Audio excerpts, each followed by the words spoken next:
In the unforgiving landscapes of the Wild West, where lawlessness ruled and legends were born, countless mysteries were left to fade into the dust. Stories of gold that vanished without a trace, men who disappeared into thin air, and treasures that no one could find. These are the whispers carried by the wind, but they remain untold. What if everything we think we know about this era is only half of the story?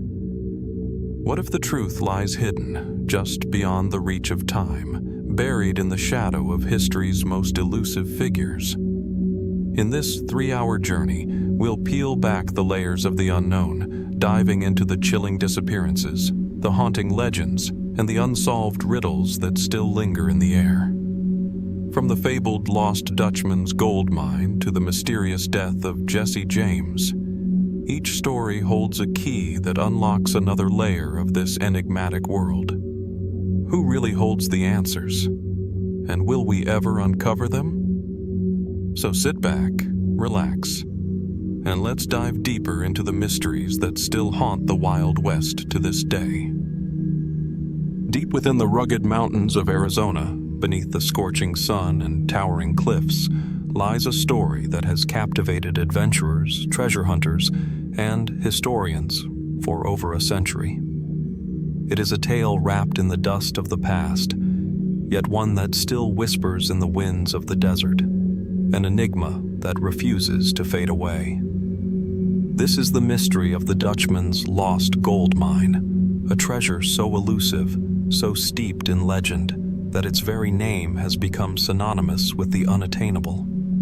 The location itself, the Superstition Mountains, casts a shadow over the surrounding land, a range of jagged peaks and treacherous ravines, where the very earth seems to guard its secrets with a silent, unyielding force. The air is thick with the scent of sagebrush, and the heat shimmers off the ground in waves, distorting the horizon. It's a landscape that's both beautiful and brutal, one that has claimed the lives of many who dared to search for its hidden riches. The question remains, why has this treasure eluded so many, even after decades of searching? The story begins in the mid-19th century, with a German immigrant named Jacob Waltz. Little is known about his early life. He arrived in the United States in the 1840s, seeking fortune like so many others in the promise of the American West. He settled in the deserts of Arizona, working as a prospector, and eventually made his way to the Superstition Mountains. It was there, some say, that he discovered something that would change his life forever: a rich vein of gold hidden deep within the mountainside. But despite his discovery, Waltz never shared the location of the mine with anyone. The treasure would remain his secret. The first recorded mention of the Dutchman's mine came in the late 1860s, when Jacob Waltz, now elderly and sickly, reportedly revealed the existence of the gold mine to a woman named Julia Thomas. She was said to have been his confidant, a woman who helped him in his final years. Waltz, near death, allegedly shared the details of the mine's location, describing it as being deep in the mountains and guarded by a series of hidden markers. He cautioned her that the mine was cursed, that many who sought its riches met untimely deaths, and that the land itself would not easily yield its bounty. In the years following Waltz's death in 1891, rumors spread like wildfire. Treasure hunters, drawn by the tantalizing idea of a vast fortune waiting to be unearthed, descended upon the Superstition Mountains. They scoured the land, searching for clues, yet the treasure remained elusive. Many believed Waltz's story was nothing more than a fabrication, a ploy to keep others from claiming what he had found. But others held on to the belief that the treasure was real, hidden somewhere in the unforgiving terrain, waiting to be uncovered by the right person. As the years turned into decades, the search for the lost Dutchman's mine became an obsession. Thousands of men and women from all walks of life trekked into the desert, hoping to strike it rich. Some returned empty-handed, while others simply vanished without a trace. the Superstition Mountains became a graveyard for the desperate, the misguided, and the hopeful. Their bodies sometimes found years later, victims of the harsh elements or foul play. Still, the mine was nowhere to be found. Historians and archaeologists have attempted to piece together the mystery using historical documents, maps, and first-hand accounts from those who knew Waltz or who had ventured into the mountains during the early 20th century. According to some, Waltz never intended for the treasure to be found. Others believe he was simply too paranoid to reveal its location. One prevailing theory is that the mine is hidden in a narrow, hard-to-reach cave system within the mountains, its entrance obscured by dense vegetation or rocks. But if the mine is indeed hidden, then why has no one found it? Why has it remained a ghost story, a tantalizing myth? In 1931, a man named Adolf Ruth, an amateur treasure hunter, set out to find the Dutchman's mine, convinced he could uncover its secrets. Ruth's quest ended in tragedy. His remains were discovered in the Superstition Mountains later that year, his skull punctured by a bullet, though it was unclear whether the fatal wound was self-inflicted or the result of foul play. His death, along with the mysterious circumstances surrounding it, only added to the mystique of the lost treasure. Ruth's notes, which contained sketches of the area and cryptic references to the mine's location, were never found. Some believe that Ruth was on the verge of discovering the mine, but his death sealed the secret forever. Despite these tragic events, the legend of the Dutchman's mine did not fade. In fact, it only grew more entrenched in the popular imagination, inspiring countless theories and speculations. Some believe the mine is located near a place called La Barge Spring, where treasure hunters in the past have claimed to have found signs of the lost mine, strange markings on rocks, peculiar patterns in the landscape, and even gold nuggets. Others argue that the mine is far from the Superstition Mountains entirely, perhaps hidden in another range altogether, like the nearby Pinal Mountains or the rugged regions further north. Yet there is another layer to the mystery: the curse. Those who search for the mine, so the legend goes, are fated to suffer the consequences of their greed. The cursed treasure is said to bring misfortune and death to those who seek it, a dark force that lingers over the land like a shadow. The list of people who have mysteriously vanished or perished while searching for the treasure is long. The nature of this curse has never been fully explained, but it has become a crucial part of the narrative surrounding the lost Dutchman's gold mine. Some say the curse is the result of Jacob Waltz's own superstitions, his belief that the gold had been guarded by ancient spirits or that the land itself was sacred.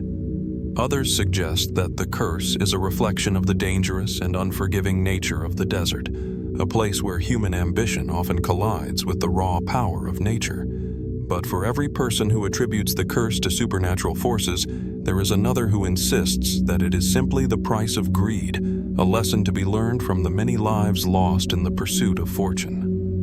What remains of Jacob Waltz's story and the treasure he supposedly discovered is shrouded in mystery. Is the lost Dutchman's mine a real place, or is it merely a fabrication, a myth that has been passed down through generations? And if it does exist, what would it take to uncover it? Could there be a hidden clue, a detail that has been overlooked that will finally reveal the mine's location? Or perhaps the treasure is not meant to be found at all, left for reasons known only to Waltz himself. As the years continue to pass, the legend of the Dutchman's lost mine grows ever more elusive. Each attempt to find it only seems to push it further into the realm of the unknown. But in the barren stretches of the Superstition Mountains, the possibility of discovery still lingers in the air, just out of reach, waiting for the right person to uncover its secrets. What lies beneath the surface? What, if anything, is still hidden? These questions remain unanswered, casting a shadow over one of the greatest mysteries of the Wild West. The Wild West, a land teeming with both opportunity and peril, was home to many legends, some born of heroism, others of notoriety. Few names resonate as powerfully as Jesse James. To this day, he remains an enduring symbol of the outlaw spirit, a figure as infamous as he is enigmatic.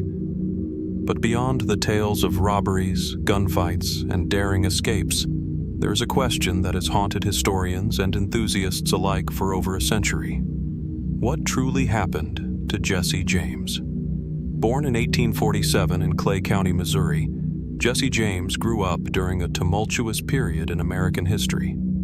The Civil War divided the country, and it was in the conflict's wake that Jesse would find his place in the world. A former Confederate sympathizer, his descent into outlaw life began during the war, when he and his brother Frank joined a guerrilla band led by William Quantrill.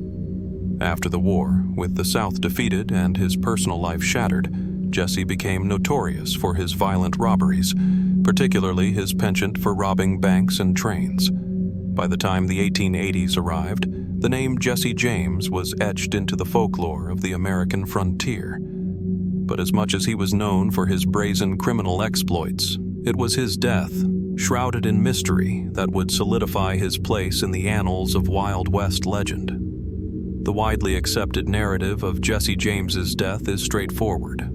On April 3, 1882, he was shot in the back of the head by Robert Ford, a member of his own gang, in the house he had been renting in St. Joseph, Missouri. Ford had, for months, been seeking an opportunity to claim the reward for James's capture, a sum that had grown substantial due to the notoriety of Jesse's crimes. At the moment of his death, Jesse James was reportedly straightening a picture frame on the wall, an ordinary, even mundane task, when Ford, in what was later called an act of treachery, shot him. The act itself seemed anticlimactic. The infamous outlaw, who had once boldly stared down lawmen and escaped countless manhunts, met his end not in a blaze of gunfire, but in the silence of an unceremonious betrayal. The circumstances surrounding this death, while seemingly clear, leave more questions than answers. How did a once feared outlaw, who had evaded capture for years, find himself so vulnerable, trusting enough to let his guard down in front of a man who had already plotted his demise? Was there more to the story than the traditional telling? Could there have been factors beyond Robert Ford's greed that contributed to the tragic moment? For years, the details of Jesse James's death were accepted as historical fact. Yet, cracks began to form in the story as more people questioned whether the man who was killed that day was truly Jesse James at all. A number of conspiracy theories arose, each one suggesting a different possibility, each one as strange and unsettling as the last. Some of the most compelling theories suggest that Jesse James did not die in St. Joseph that fateful day, but instead faked his death in order to escape the relentless pursuit of lawmen. According to these theories, the man shot by Robert Ford was, in fact, a look-alike hired by Jesse himself. This imposter, sometimes referred to as the Double, was said to be an unknown member of the James gang, or perhaps a common criminal who had been recruited for the purpose. There are, however, peculiar details that fuel this hypothesis. For example, the body of the man who died in St. Joseph was hastily buried without a full autopsy. Some have claimed that when the body was later exhumed for examination, it was found to be in a strange state of preservation, leading some to question whether it was really Jesse James at all. Additionally, accounts from those who knew James well suggested that the man who died that day did not bear the physical characteristics that were unique to Jesse. Was it possible that Jesse had orchestrated his own death, hoping to live out his life in peace away from the prying eyes of the law? But if Jesse James truly faked his death, what would motivate him to leave behind everything? His family, his fortune, and his legacy as an outlaw. Some believe that Jesse, tired of a life of violence and evasion, simply wanted to escape the constant danger of being hunted. Could his desire to start anew in a quieter, more peaceful setting have outweighed his need for revenge or fame? The evidence for such theories, while tantalizing, remains circumstantial. no one has ever uncovered definitive proof that Jesse James survived the shooting in 1882. Still, strange occurrences continue to fuel the notion that the story did not end with that single shot.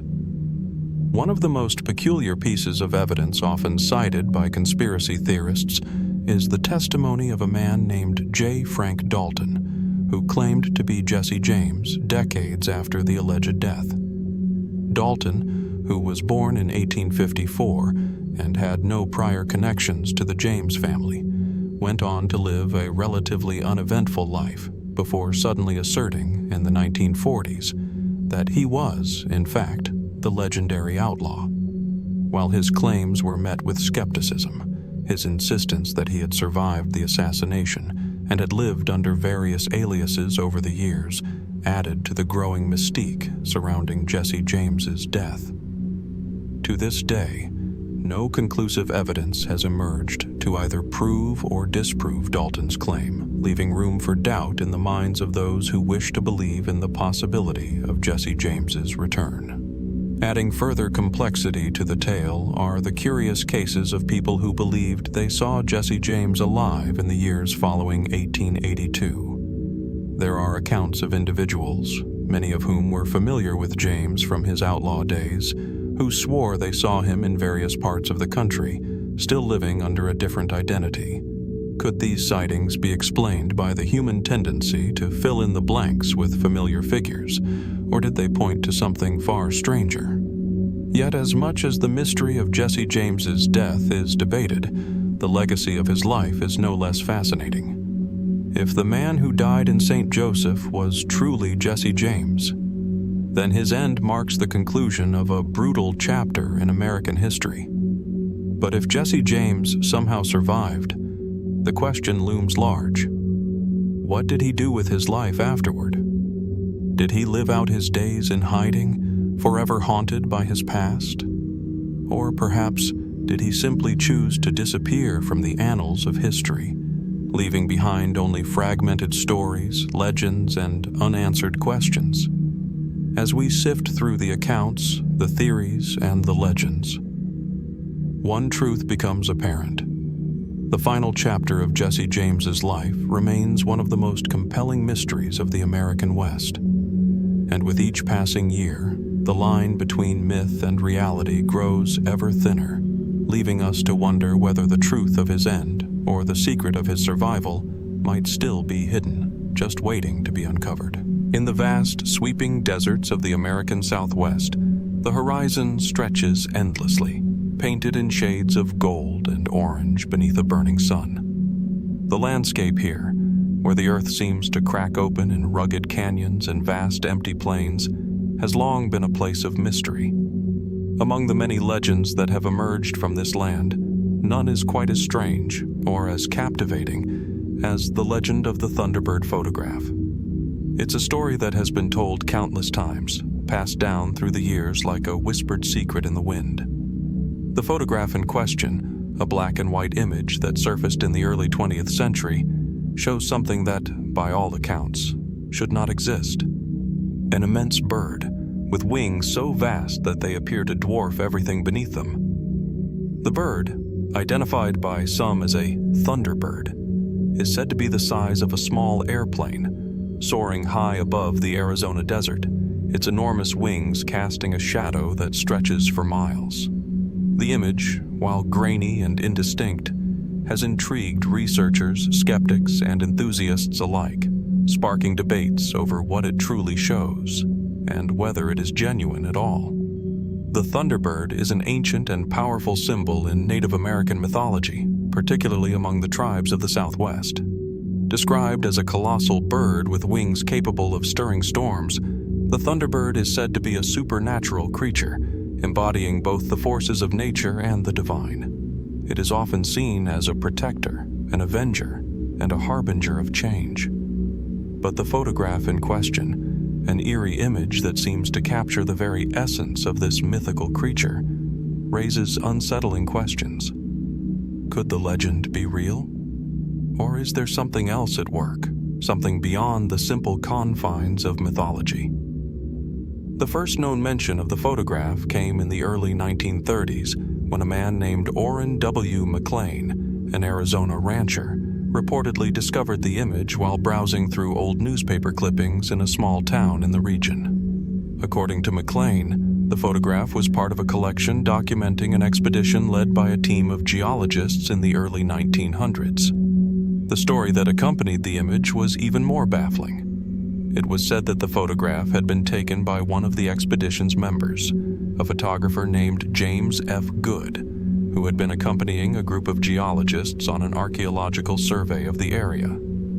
According to McLean, Good and his team had encountered a strange and inexplicable phenomenon during their time in the desert, a massive bird that appeared from nowhere, seemingly out of the thin air, flying directly above them. The photograph itself, though grainy and blurred, appears to show a dark, indistinct shape soaring through the sky, with wings that seem to stretch out unnaturally far from the bird's body.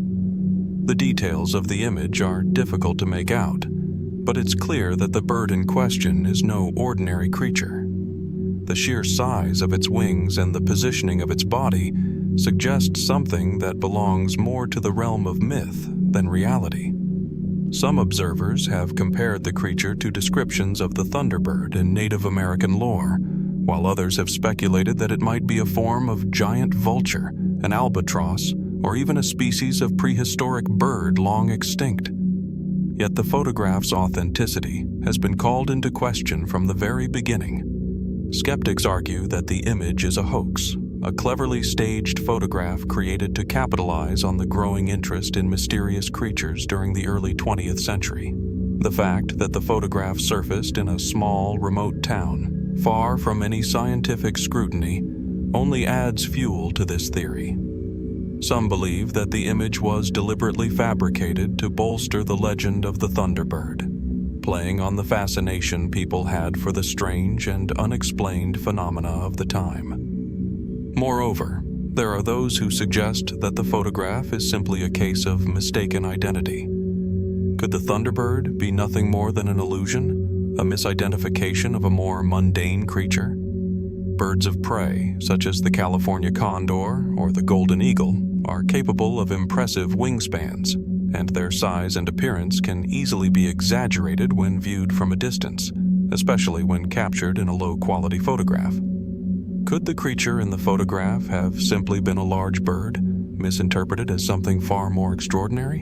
And yet, there is something about the Thunderbird photograph that continues to captivate the imagination. For one thing, the timing of its appearance is noteworthy. The early 20th century was a period when the American public was becoming increasingly fascinated with strange, unexplained phenomena, giant monsters, ghostly apparitions, and the possibility of undiscovered creatures lurking in the wilds. Newspapers and magazines were filled with stories of mysterious sightings, and the idea of a giant prehistoric bird resurfacing in the modern world was the kind of tale that would have caught the public's eye. But what makes the Thunderbird photograph different from the countless other mysterious images is the persistence of its mystery.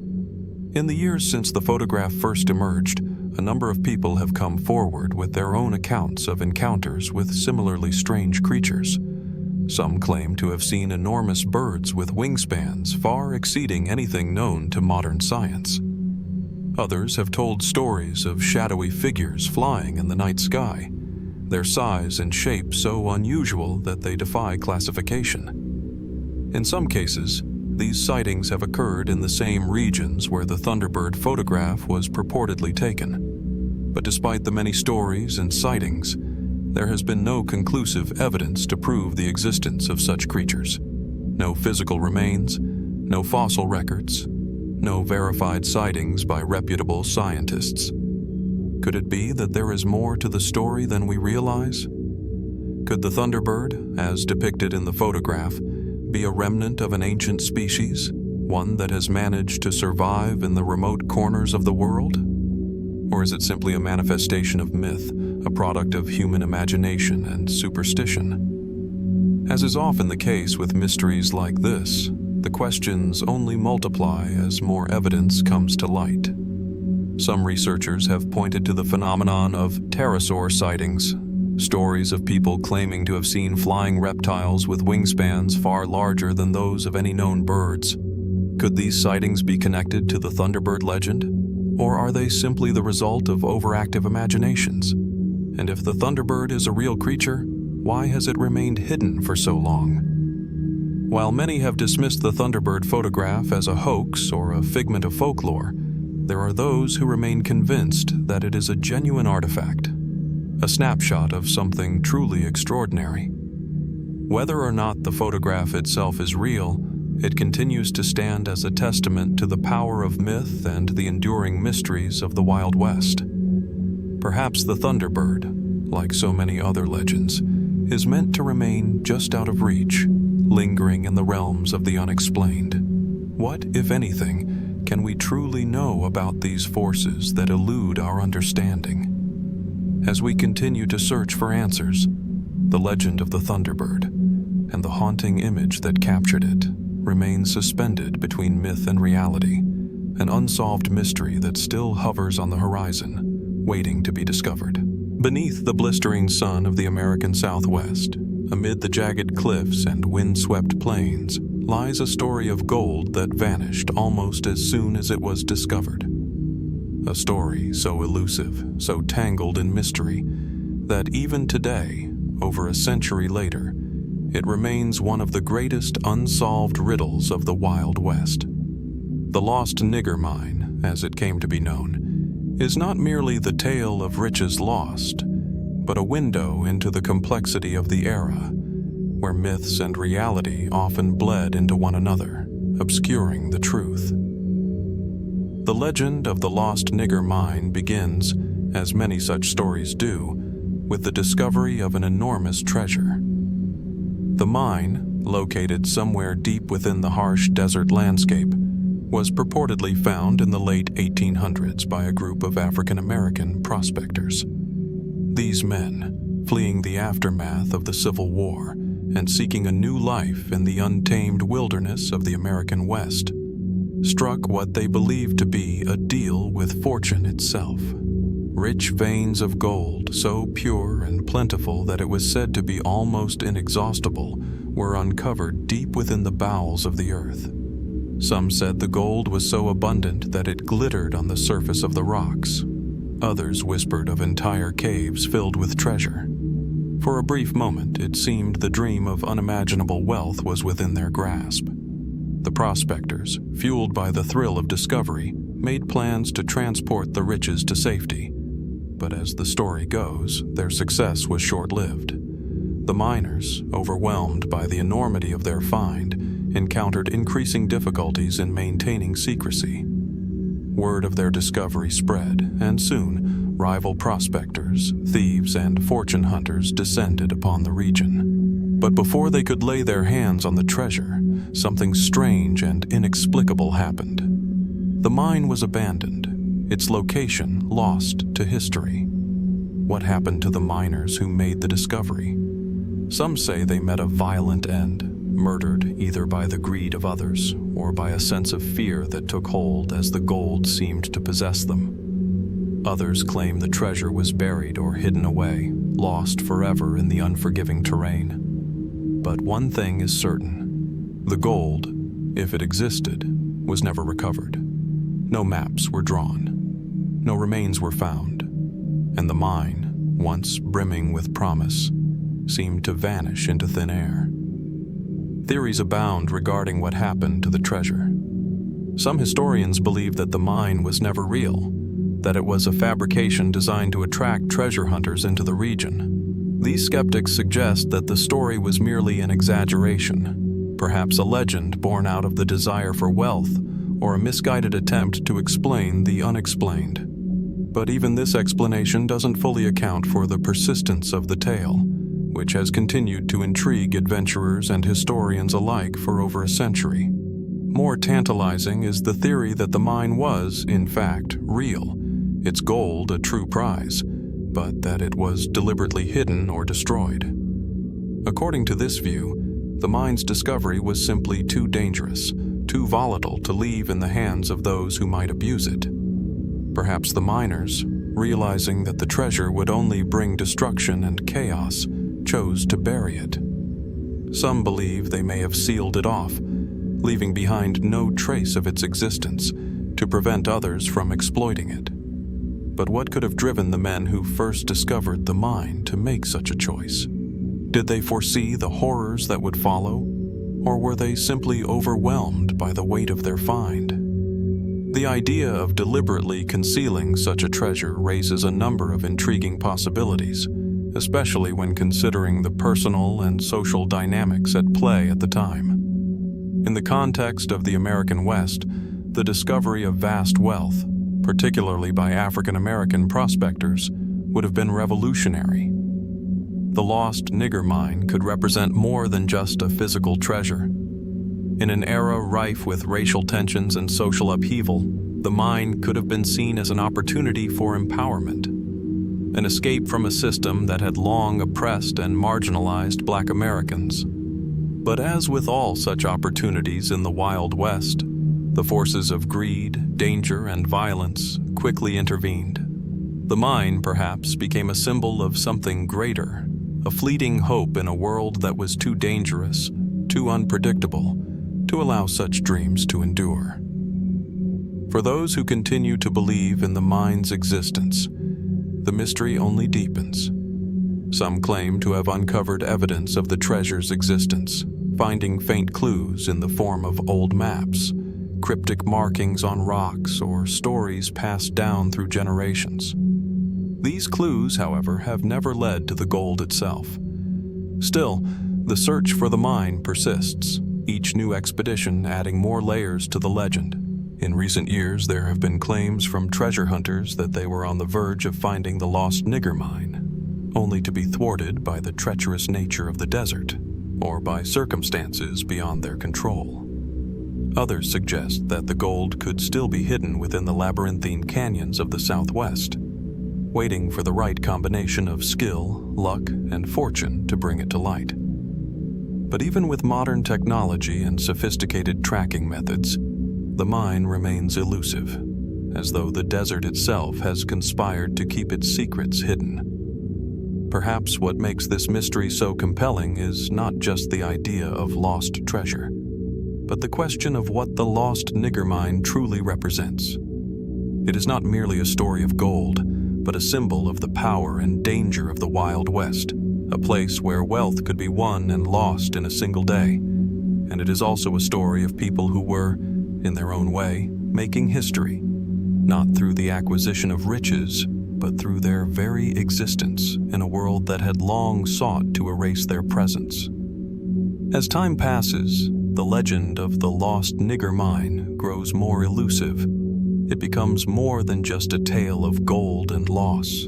It becomes a question of history itself and what we choose to remember. Is the mine real?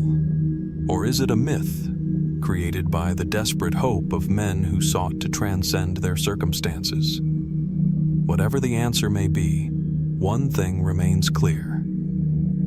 The mystery of the lost Nigger mine endures, a silent riddle buried beneath the desert sands. And perhaps, like so many other stories of the Wild West, it will remain unsolved, forever locked away in the echoes of history. The sun beats down mercilessly over the rugged Arizona desert. A landscape of jagged rocks, dry scrub, and undulating hills stretches endlessly into the horizon. Here, in the isolation of the wilderness, it is easy to imagine that secrets lie buried beneath the earth, secrets that time has forgotten, and perhaps even history itself has left behind. One such secret is the Adams diggings, a fabled treasure that has eluded discovery for over a century. The tale of the Adams diggings is shrouded in mystery, intrigue, and conflicting accounts.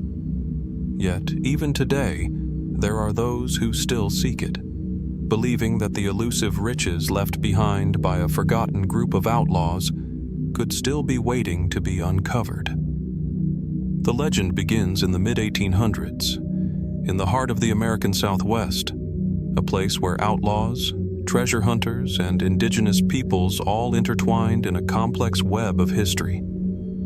The Adams family, after which the site was named, were a group of prospectors and adventurers known for their deep knowledge of the rugged terrain. They were also rumored to have been part of a much larger network of miners and treasure hunters looking for fortune in the gold-rich hills of the region. In 1864, they came across an extraordinary discovery, a rich vein of gold hidden within the rock of the mountains. But as with all great treasures, there was a cost. Over the years, various versions of the story have emerged. Some say that the Adams family, after finding the gold, fell victim to the violent and unforgiving nature of the land. Others claim that they were attacked by local Apache warriors who, having been pushed off their ancestral lands by settlers and miners, were fiercely protective of the area. Still others suggest that the Adams family stumbled upon the gold only to fall prey to their own greed, spiraling into chaos and betrayal. In any case, what is certain is that the gold disappeared. The Adams family was never heard from again. Theories about the exact location of the diggings vary, but one thing remains constant. The site has never been definitively found. Maps, passed down through generations, offer tantalizing clues, but none have led to a conclusive discovery. In the years that followed, various treasure hunters, many of them seasoned prospectors themselves, trekked into the unforgiving desert in search of the elusive gold. Some returned empty-handed, their dreams dashed by the arid expanse. Others disappeared altogether, as if swallowed by the land itself. The most enduring mystery surrounding the Adams diggings is not just its location, but the uncertainty of its very existence. Some believe that the treasure was a myth, a fabrication spun out of the lore of the Old West. After all, there is no definitive evidence to prove that the gold was ever really there. Could it be that the Adams family simply made up the story to lure others into the desert, allowing them to prey on the greed and ambition of would-be treasure hunters? Perhaps it was all a tale told around campfires, a story meant to keep the restless spirit of the desert alive. And yet, despite the lack of hard evidence, the Adams diggings refuses to be forgotten. What makes this legend so compelling is the sheer number of people who have been drawn to it over the years. Men and women from all walks of life have ventured into the Arizona wilderness, clutching faded maps and cryptic clues, desperate to solve the puzzle that has defied them for so long. Some claim to have come close to the treasure, only to be thwarted by mysterious forces, disorienting shifts in the landscape, strange noises in the night, and inexplicable encounters that seem more supernatural than natural. Are these mere coincidences? Or is there something more to the mystery of the Adams diggings, something that transcends the boundaries of the physical world? Consider the strange case of a prospector in the early 1900s who claimed to have found a hidden cave deep in the mountains marked with unusual symbols. After months of excavation, he said he had uncovered a gold-rich vein, but before he could extract the treasure, he was inexplicably found dead under suspicious circumstances. Was it simply bad luck, or did the land itself claim him, as it had claimed so many before him? Others have suggested that the treasure might not even be gold at all. Perhaps it was something else entirely, a vast hoard of silver, or even a rare collection of ancient artifacts lost to time. Some fringe theories have even proposed that the Adams diggings could be linked to a hidden cache of Confederate gold lost during the Civil War, or that the treasure could have been stashed by other notorious outlaws, such as Jesse James, whose rumored hiding places have sparked their own share of legends. But while these ideas have captured the imagination of many, they remain speculative at best, with little hard evidence to support them. As the years pass and the treasure remains elusive, the mystery of the Adams diggings continues to grow. Each generation adds its own layer to the story, intertwining fact and folklore, shaping the tale into something larger than life. And yet, despite all the theories, the treasure remains hidden. It is as though the land itself guards its secrets, keeping them buried beneath the harsh surface. safe from prying eyes. Perhaps the Adams diggings were never meant to be found. Perhaps the treasure was never meant to leave the desert. In a place so wild and untamed, where the boundary between reality and myth often blurs, the truth may simply be too elusive to capture.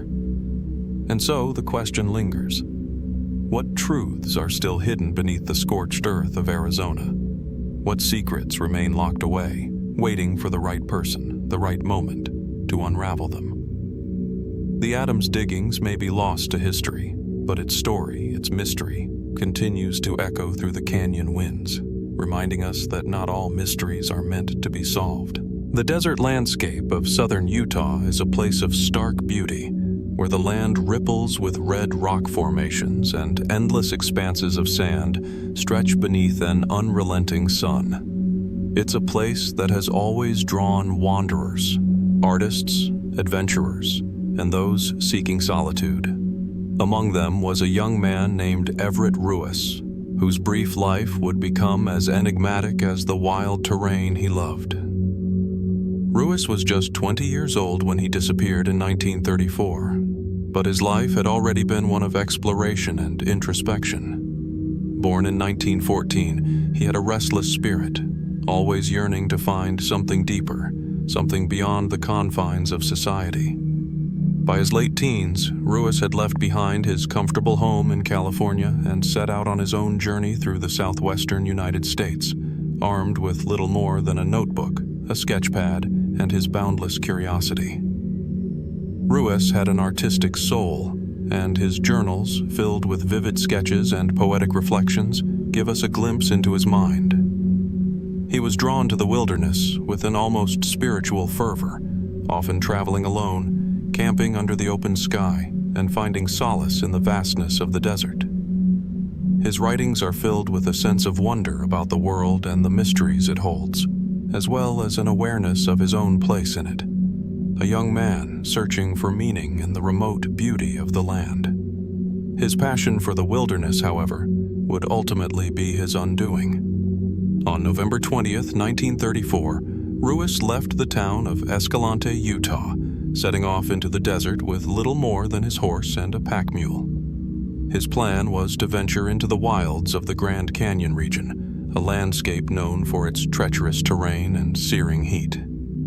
He told friends and locals that he would be gone for several weeks, but days turned into weeks, and weeks turned into months. Ruess was never heard from again.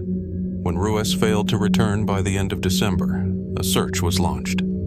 But despite an extensive effort by local authorities and volunteers, no trace of him was found. His horse and mule were discovered, tethered to a tree near the banks of a small creek.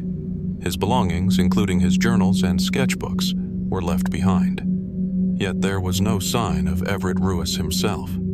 The mystery deepened when it became apparent that Ruess's disappearance was not just a simple case of someone getting lost in the wilderness.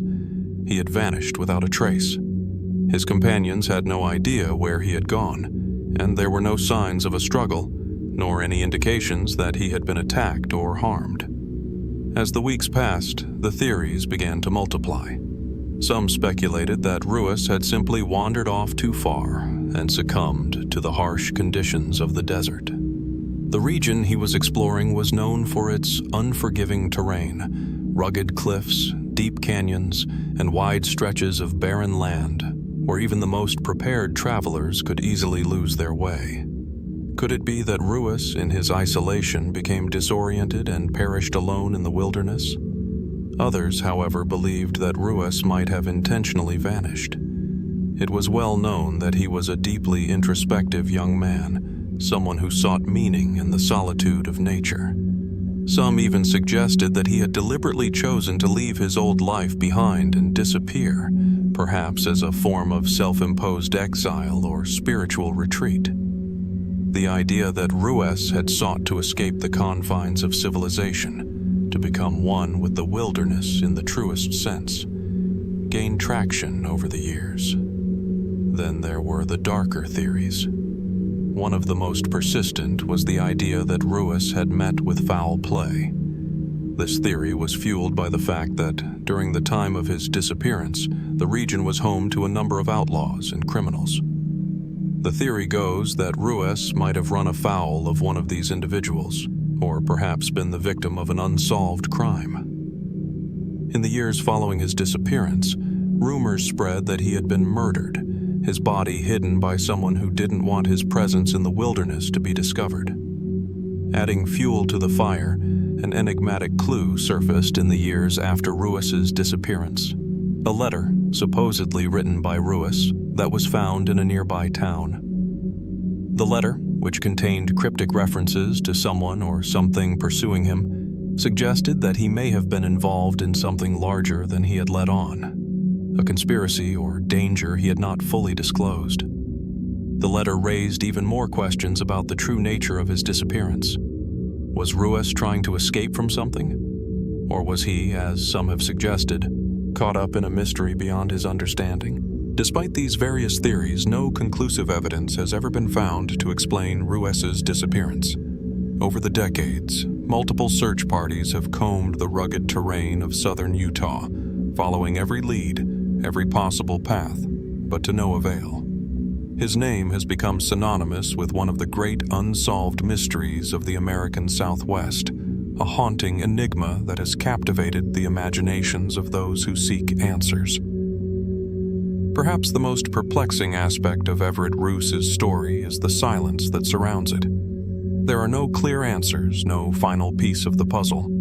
His journals and sketches, his final works, are filled with an almost prophetic sense of wonder, but they offer little in terms of concrete details about his final days. The young artist left behind a legacy of beauty, of exploration, but also a deep, unresolved question that lingers like a shadow over the desert landscape. What happened to Everett Ruess?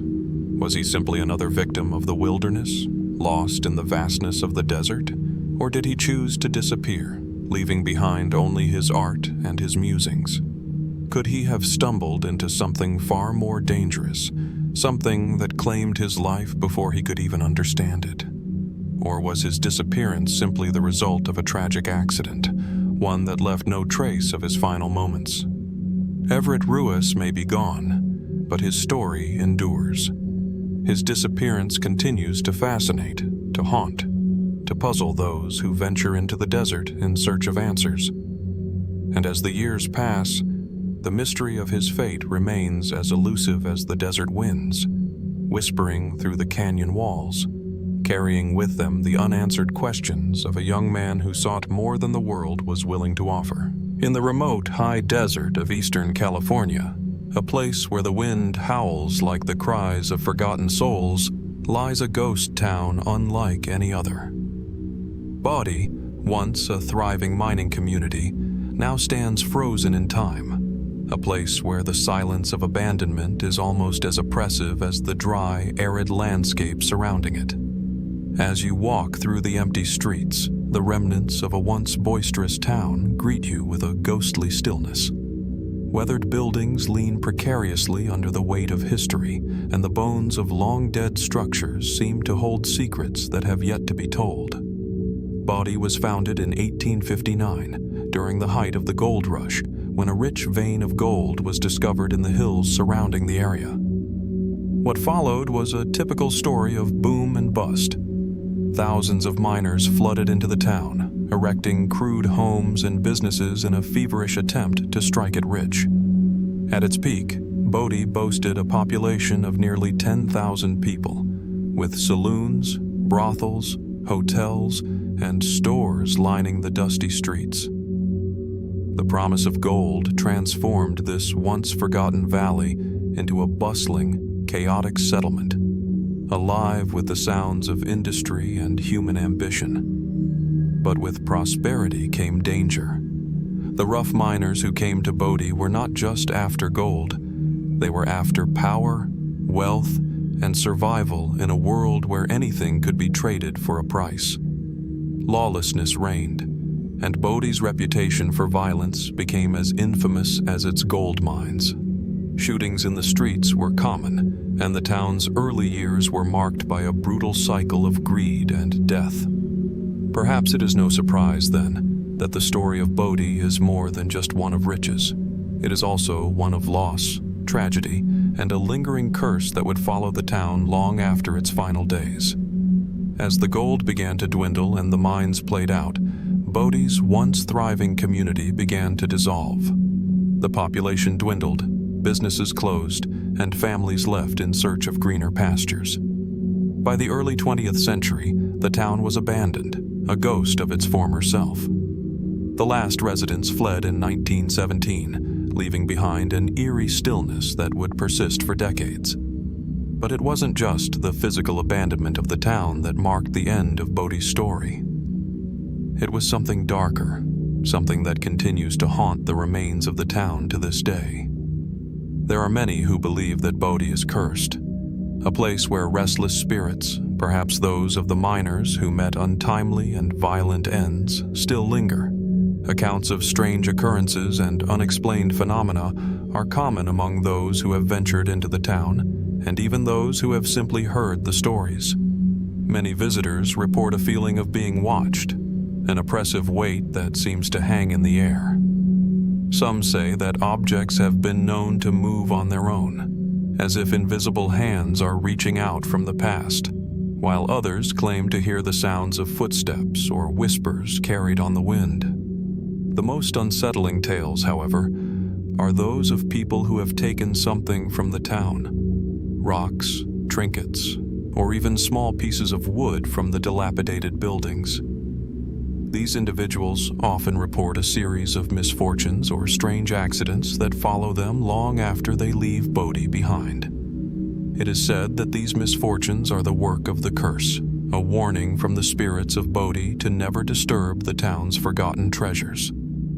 A sign placed at the entrance to the town reads, "Take nothing but pictures, leave nothing but footprints." A reminder to those who visit that to tamper with the remains of Bodie is to risk invoking the wrath of those who still haunt the ghost town. The phenomenon of bad luck following those who take items from Bodie is so widespread that it has earned the town a reputation for being a cursed place, a warning to those who think they can claim what does not belong to them. Some argue that the stories of the curse are simply superstition, modern-day folklore created by the wild imaginations of those who have ventured into the ghost town. Yet, it is impossible to ignore the strange patterns that emerge in the accounts of visitors. Could it be that the human need for meaning is so strong that we will ascribe mysterious causes to everyday occurrences, weaving curses and conspiracies into the fabric of history to explain the inexplicable? Or is there something more to these tales, something deeply rooted in the town's violent past, in the anguish and despair that permeated its brief existence? Perhaps the answer lies in the town's very foundation. Bodie's gold was not the only thing that was mined in the hills surrounding it. The violence that plagued the town, the desperation of men seeking riches at any cost, left behind scars that may never be healed. Some speculate that the spirits of the men who died in Bodie, victims of murder, disease, and accidents, have never found peace. Could it be that the curse is a manifestation of their unresolved anger, their need for justice, or simply the consequence of the terrible events that unfolded there? And what of the town's eerie stillness? The absence of human life has only made it more fascinating to those who seek to understand its past. The fact that so many of Bodie's buildings remain largely untouched, preserved in their decaying state, only adds to the mystery. The town has been designated a California State Historic Park, yet its sense of abandonment remains almost absolute. Time seems to have halted in Bodie, as if the land itself has refused to let go of its haunted past. Perhaps then the mystery of Bodie is not just about the town's golden riches, nor even the lives that were lost there.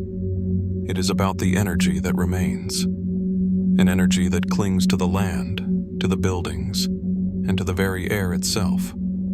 The curse, whether born of superstition or something more real, lingers as an unanswered question, a reminder of the dark side of human ambition. Bodie may no longer be a place where men fight for gold, but its legacy endures, carried by the whispers of the past.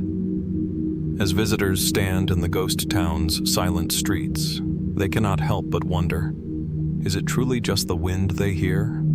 Or is something far more sinister at work, something that will never let go of the bones of Bodie? The truth, as with many mysteries, may remain buried beneath the sands of time, waiting to be uncovered by those brave or foolish enough to seek it out. Nestled in the rugged hills of southeastern Arizona, deep within the vast wilderness of the desert, lies a place that even in the harshest heat and darkest shadows whispers tales of riches lost to time. This place is known as Skeleton Canyon, a name that evokes eerie imagery, yet is steeped in history, mystery, and the promise of a treasure that has remained elusive for well over a century.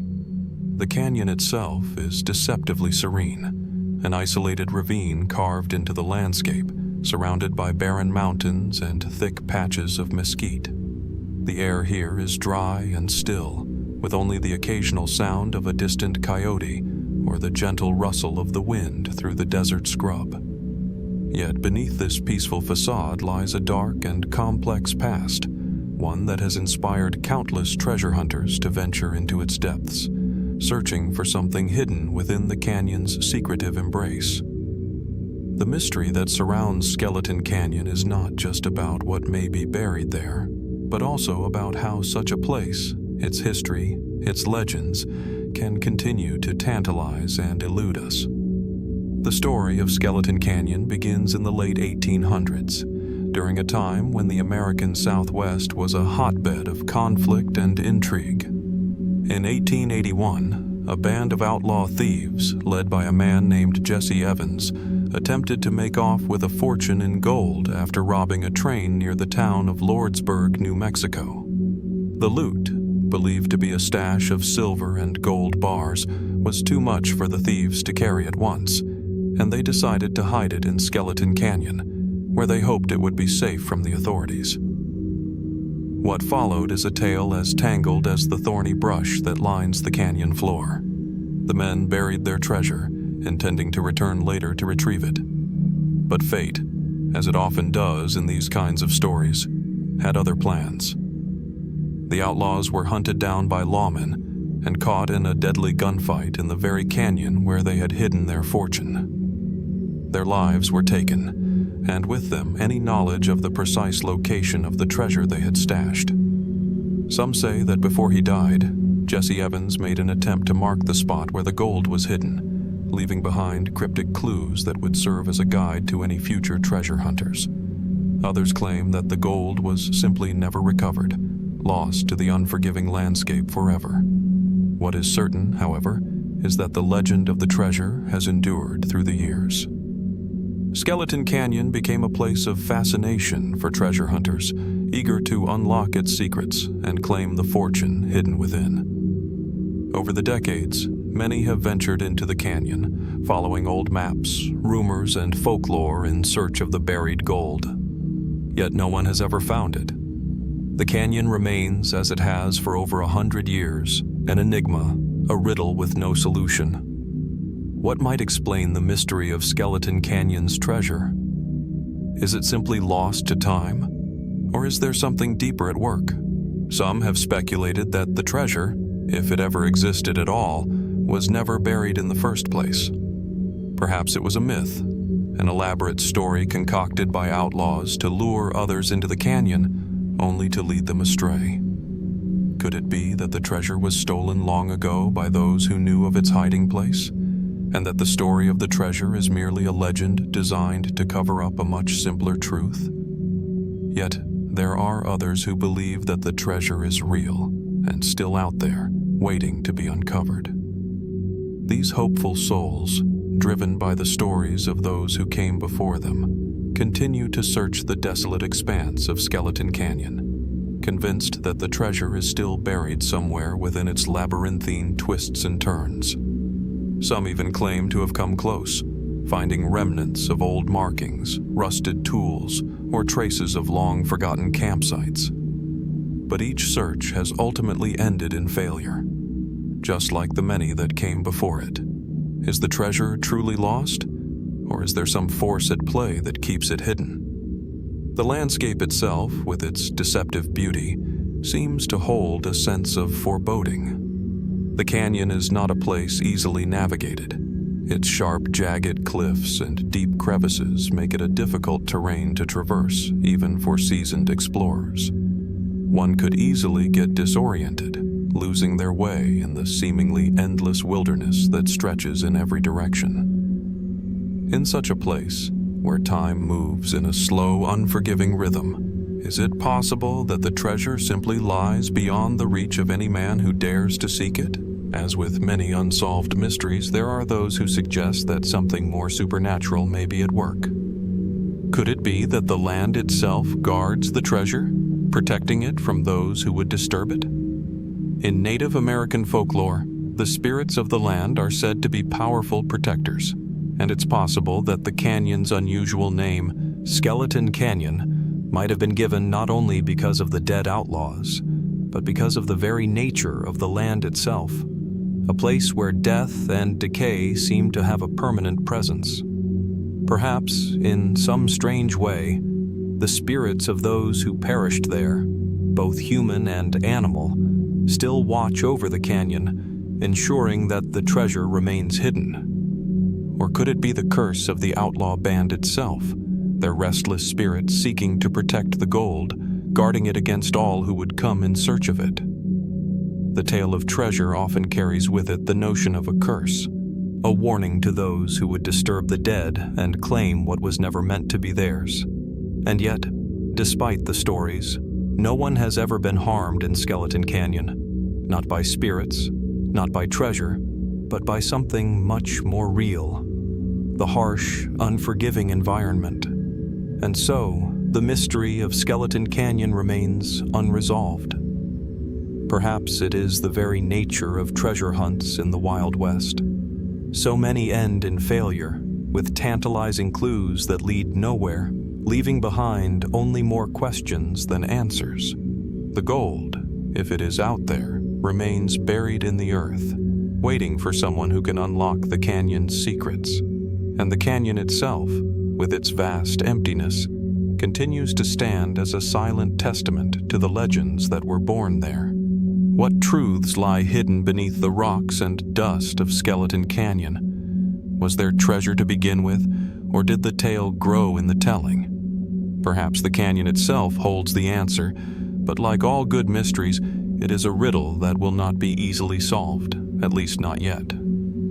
As the sun sets over the desolate landscape, the canyon remains as elusive as the treasure it is said to guard, inviting only those bold enough to wonder, to seek, and to dream of what might still lie beneath its ancient, shifting sands. Nestled in the shadow of the Sierra Nevada mountains in the remote wilderness of Nevada lies a mystery that has perplexed historians, treasure hunters, and curious minds for over a century. The tale of the Fountain brothers, Albert and Henry, begins like many stories from the Wild West, filled with promise, adventure, and the hopes of untold riches. Yet, it is also a tale that ends in silence, leaving behind only questions and a legacy that refuses to fade into history. Albert and Henry Fountain were two ambitious men, drawn to the western frontier in search of fortune and the kind of freedom that the American West promised.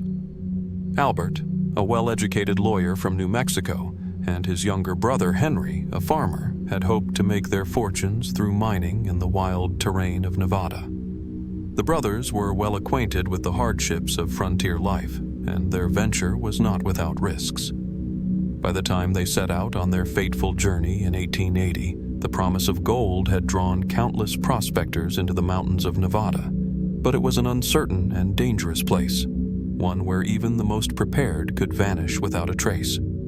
The Fountain brothers' journey began in the town of Lincoln, New Mexico, where they had established a modest business before deciding to head west. They had heard rumors of a rich gold strike in the mountains, and the allure of wealth proved too strong to resist. In February 1880, the brothers set off for the remote desert landscape of Nevada, eager to explore the potential of these new mining grounds. Their plans, however, would never come to fruition. What happened next remains one of the most perplexing and tragic mysteries of the American frontier. In the spring of 1880, Albert and Henry Fountain were traveling from the town of Mesilla to a mining camp near the Gila River when they disappeared. They were last seen at the Gila River, near the foothills of the Sierra Nevadas, in what seemed to be the midst of a normal, uneventful journey. Their disappearance was entirely unanticipated. Nothing had indicated that they were in danger or at risk.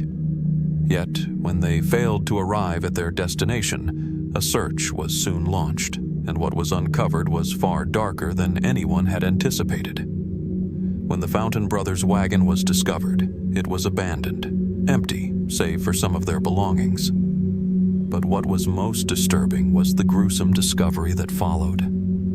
Evidence pointed to a violent altercation. There were signs of a struggle, bloodstains, and footprints leading to the nearby hills. And yet, despite extensive searches, no bodies were ever found.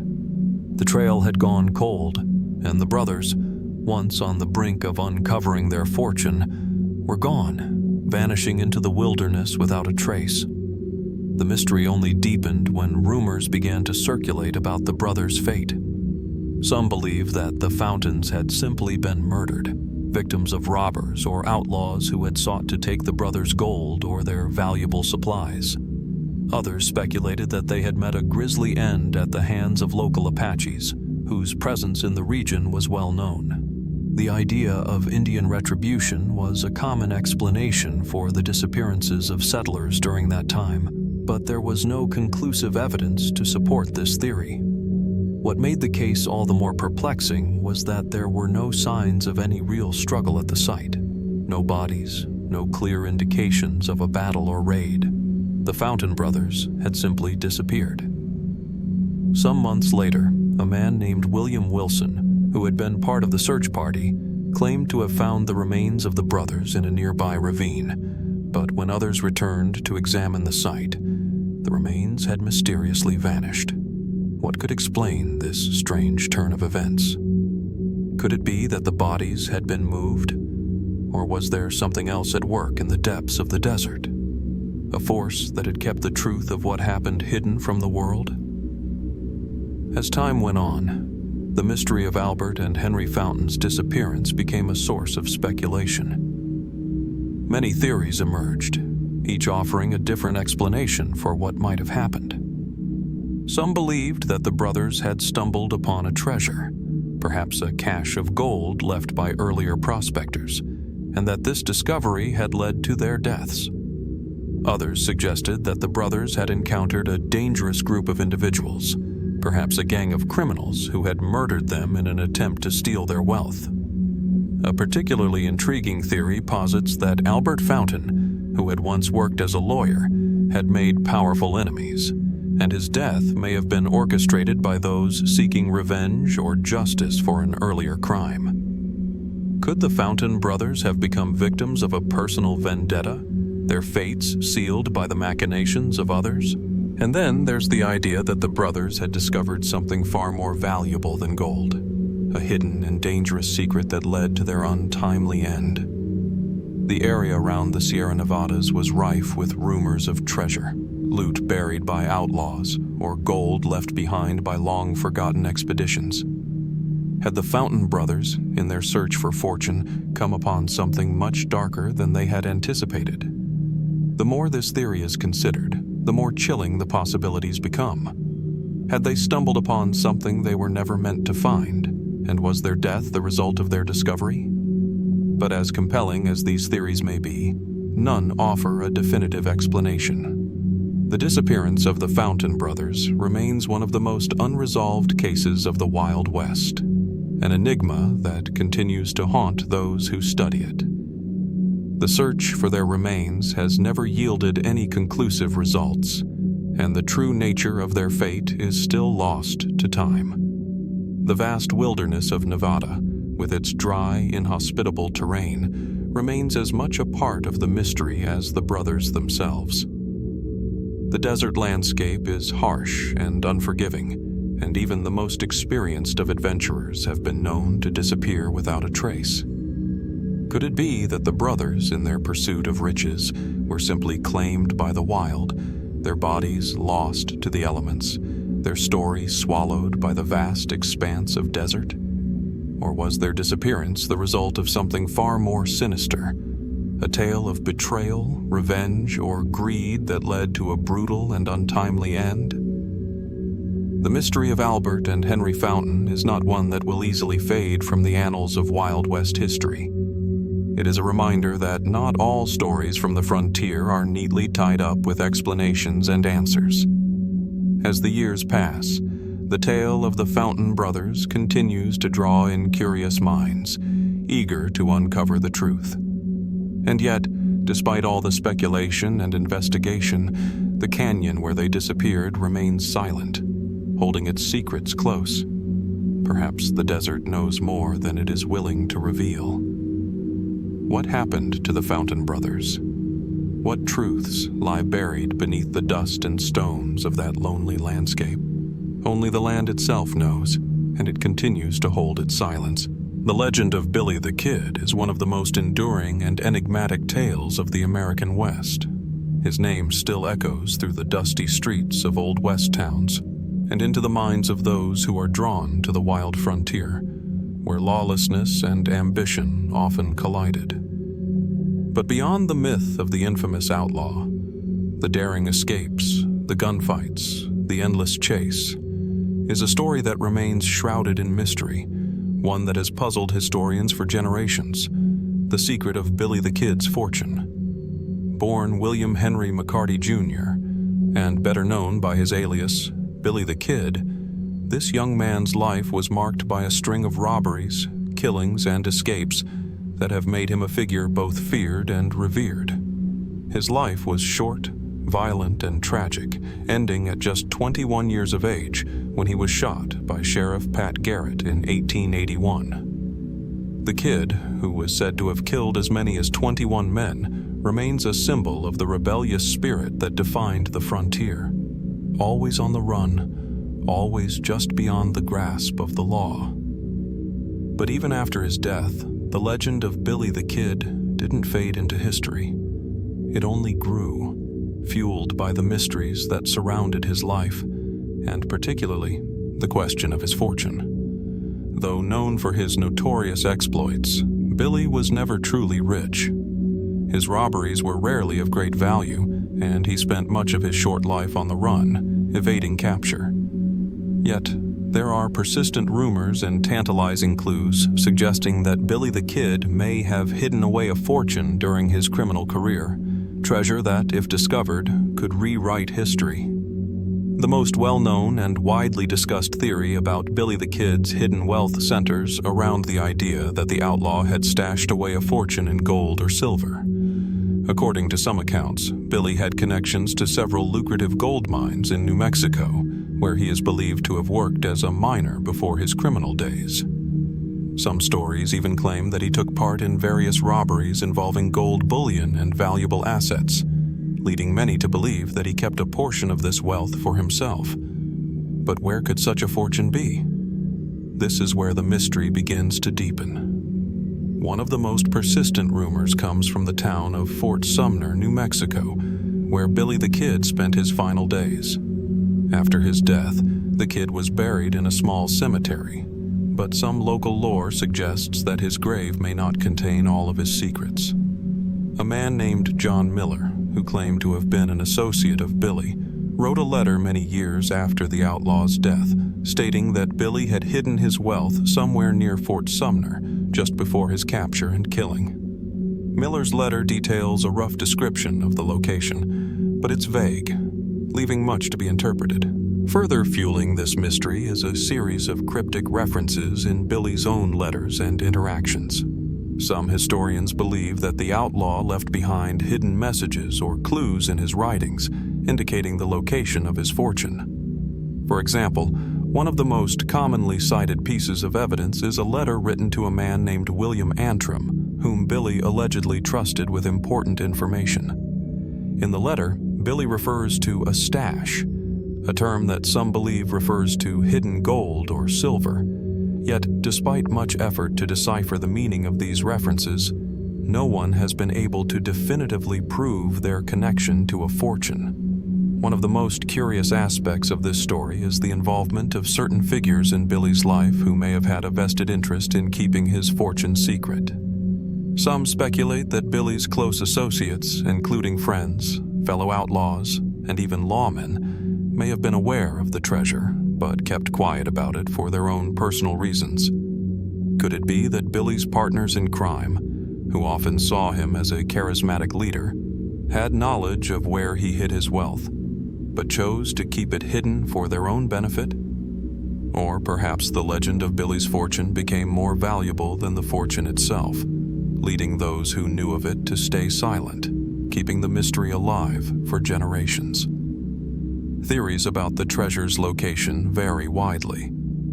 Some suggest that Billy hid his gold in the hills near Fort Sumner, using natural landmarks as a guide. Others believe that the treasure was buried deeper within the rugged terrain of the Gila wilderness, far from the reach of lawmen and treasure hunters.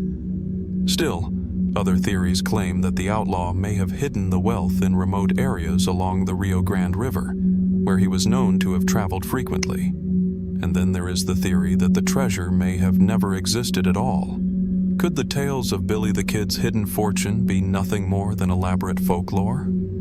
After all, the Wild West was filled with colorful characters and tall tales, stories woven from the imaginations of those who lived through it. Some believe that the legend of Billy's treasure was created posthumously by those looking to add an extra layer of intrigue to an already fascinating figure. The idea of a hidden treasure, particularly one associated with an outlaw, adds an element of mystique to an already complex and violent history.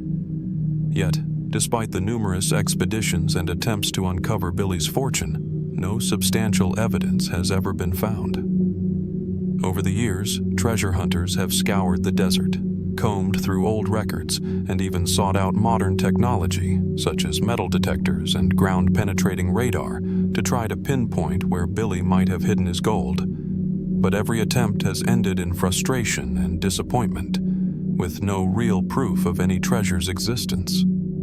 Still, the mystery lingers, inviting new generations to ask, what if Billy the Kid did hide a fortune?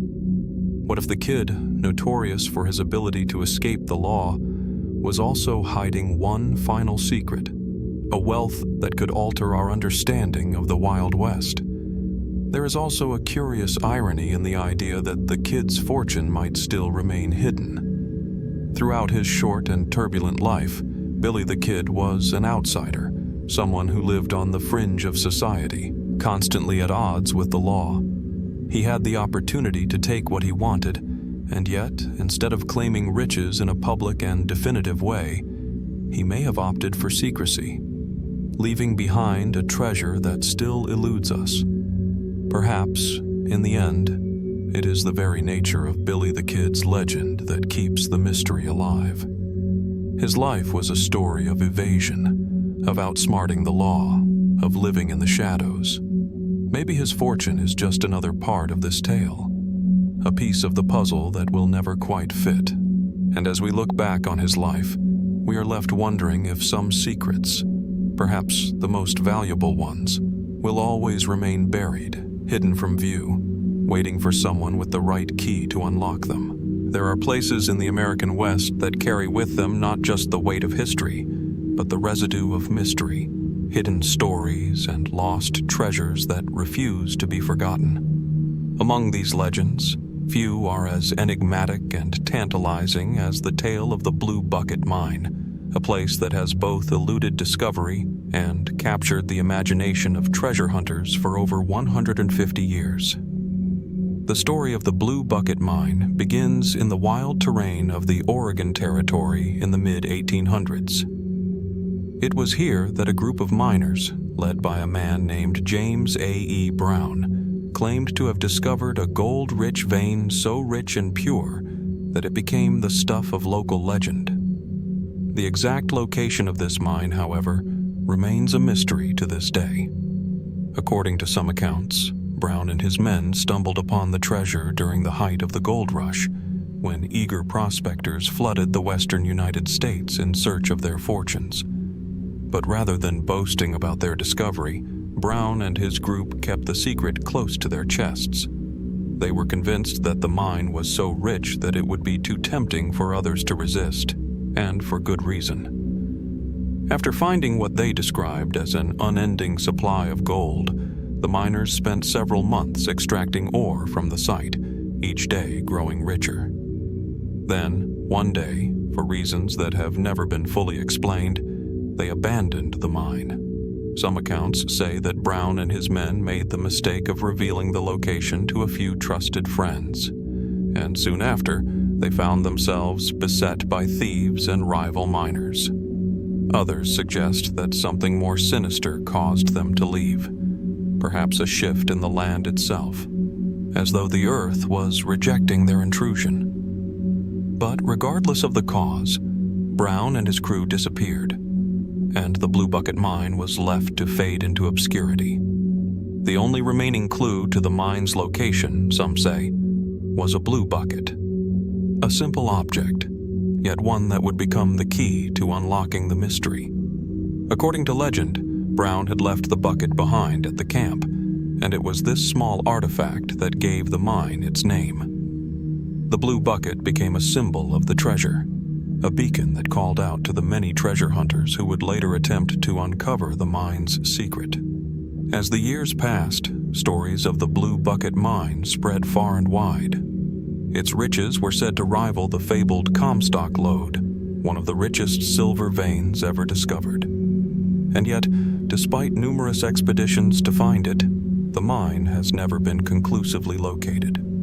It is as though the earth itself has conspired to keep the Blue Bucket Mine hidden, its secret locked away beneath layers of soil, rock, and time. What happened to the miners who found such a treasure? Were they simply overwhelmed by greed and fear? Or did they come to understand something about the mine, something that caused them to abandon their claim and disappear from history? It is here that the legend of the Blue Bucket Mine begins to grow more mysterious. Many of the men involved in the initial discovery, including James A.E. Brown himself, vanished under strange circumstances. Some believe they were killed by other miners or even by Native American groups, angry at the encroachment of settlers on their land. Others wonder if the gold-rich vein was somehow cursed, if the land itself rejected human greed, taking back what it had given. In the years following the abandonment of the Blue Bucket Mine, numerous expeditions were launched to find it. Most of these attempts were based on fragmented clues and local rumors. Some claimed to have followed old maps, but none of these proved reliable. A few even staked their own claims in the area, but none were successful in finding gold. It seemed that the legend of the Blue Bucket Mine would remain just that, a legend.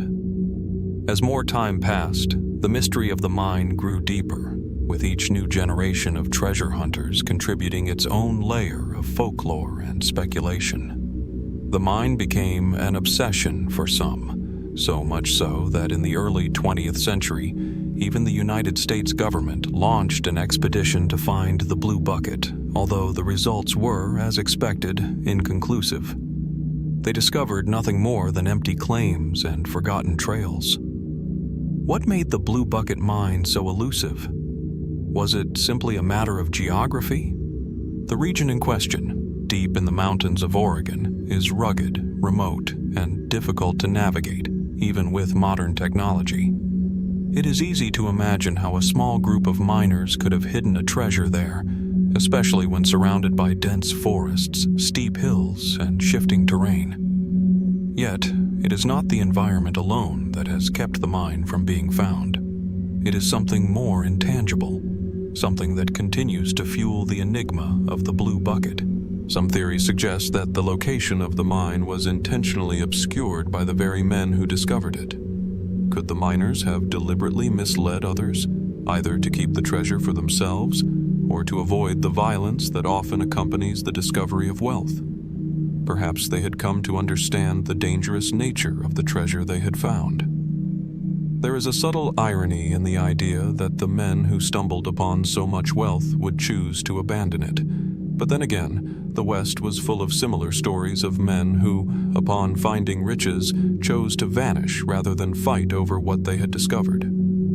Others believe that the Blue Bucket Mine is not simply lost in the physical sense, but lost in time, a myth that has been woven into the fabric of frontier lore. As the years pass, it becomes harder to distinguish between fact and fiction. The name itself, the Blue Bucket, seems so simple, yet it evokes an image of something left behind, an artifact from a long-forgotten past. Was the mine's wealth real, or was it a product of the frontier's wild imagination? Could the Blue Bucket Mine simply be a metaphor for the fleeting nature of the riches that so many sought in the West? As for the current search for the mine, it continues, albeit sporadically. Every year, treasure hunters, amateur historians, and curious adventurers revisit the area around the Blue Bucket Creek in Oregon, convinced that the riches are still out there, waiting to be unearthed. Some have had fleeting glimpses of what they believe to be evidence of the mine's existence: shiny bits of gold in the creek beds, strange markings on trees, or remnants of old mining equipment buried deep in the earth. But none have yet been able to pinpoint the exact location, and none have found the mother lode. The Blue Bucket Mine has become more than just a treasure hunt. It has become a symbol of the many mysteries of the American West. Riches just beyond reach, tantalizingly close, yet always elusive. And as the years go by, the legend continues to evolve, fueled by the imagination of those who believe that the treasure might one day be uncovered, perhaps by someone who holds the key to its hidden location. What happened to the miners who once found it? Why did they leave it behind? Was the treasure lost forever, or does it still wait for the right person to unlock its secrets? The story of the Blue Bucket Mine is far from over. Its wealth, its history, and its final resting place may still be hidden beneath the surface, waiting for someone or something to bring it back to light. The vast expanse of the Mojave Desert, with its endless stretches of sand and jagged mountain ranges, is a land that holds both a haunting beauty and an eerie stillness. Amidst the desert's isolation and scorching heat, something strange lingers in the night. A story that has been passed down through the generations, weaving a spectral thread into the fabric of the desert's history. It is the tale of the phantom train of Mojave, a ghostly apparition that has appeared and then vanished under the most mysterious of circumstances. The legend dates back to the early 19th century, when the Mojave Desert was a place of bustling activity for travelers, traders, and the burgeoning railroad industry. By then, the Southern Pacific Railroad had established its route through the desert, with the Mojave Station serving as a pivotal stop for trains making their way across the unforgiving landscape. On the surface, it seemed like any other place, a regular outpost along the railway line. But for those familiar with the region, there was something unusual about the Mojave Station, something that made it stand out in a way that few places do: the specter of a train that was never meant to exist. The first accounts of the phantom train emerged in the late 1800s from a group of railroad workers who claimed to have seen an unfamiliar locomotive moving across the tracks in the dead of night. According to their reports, the train appeared out of nowhere, with no engine lights, no sound of clanking metal, and no evidence of passengers, yet it was unmistakably real as it passed through the station. The workers said that the train appeared like a shadow, moving slowly along the track as if it were both there and not there at the same time. When they tried to board it or investigate, it would vanish into thin air, leaving only a cold, unsettling silence behind. These first reports were met with skepticism. After all, it was the Wild West, a time of legend and myth, where tall tales were as common as gunfights in the street. But as more and more people claimed to have seen the phantom train, the story began to spread, evolving into a fixture of Mojave folklore. Locals spoke of it as if it were an inevitable part of the desert's landscape, a mysterious occurrence that defied explanation, yet could not be denied. As the years passed, the legend continued to grow. Some who had seen the train described it in great detail. An old-fashioned steam locomotive, blackened by years of travel, its windows dark and empty, as if it were transporting no one but itself. The oddest part, they said, was its sound, or rather, its lack of sound.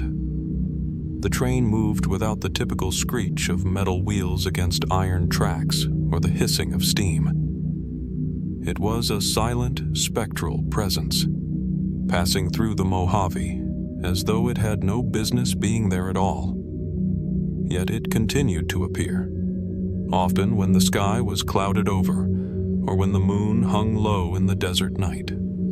But the train's most puzzling characteristic was not its eerie silence, nor its ghostly disappearance. It was the fact that no one seemed able to trace it to any source. No record existed of a train traveling through the Mojave Desert at the hours when witnesses claimed to see it. No train schedules, no personnel, no engine listed in the inventory of any railway company. The train seemed to have no origin, no destination, and no purpose other than to haunt the tracks it traveled. Many attempts have been made to rationalize the phenomenon. Some have suggested that the sightings are simply the result of desert mirages, the kind of optical illusions that can trick the eye in extreme heat or dim lighting. After all, the flat, barren landscape of the Mojave is known for producing strange phenomena, where distant objects can appear to float or distort as the air shimmers. But this theory has its limitations, particularly when it comes to the consistency of the sightings. Witnesses over the years have described the train in nearly identical terms, making it difficult to dismiss these occurrences as mere hallucinations. Others have speculated that the phantom train might be tied to the historical context of the Mojave Desert itself. The region, rich with the remains of past civilizations and the echoes of the railroad's expansion, was once home to numerous tragic events. The Southern Pacific Railroad, for example, had a history marked by accidents and disasters, derailments, fires, and even murders that occurred along its tracks.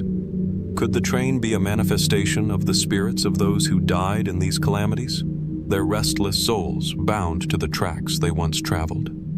Perhaps the train is a ghostly reminder of the human cost of progress, forever trapped in the place where so many lives were lost.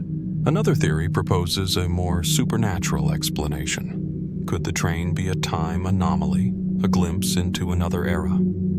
Some believe that the phantom train might be traveling not in space, but in time, moving through an undetected rift in the fabric of reality. This theory would explain why it seems so real, yet disappears without a trace. If the train exists in some sort of temporal flux, it could appear and vanish at will, without any physical connection to the present moment. Then, there are the more speculative and fringe theories. Some claim that the phantom train is tied to an old legend of a lost treasure hidden somewhere in the Mojave Desert.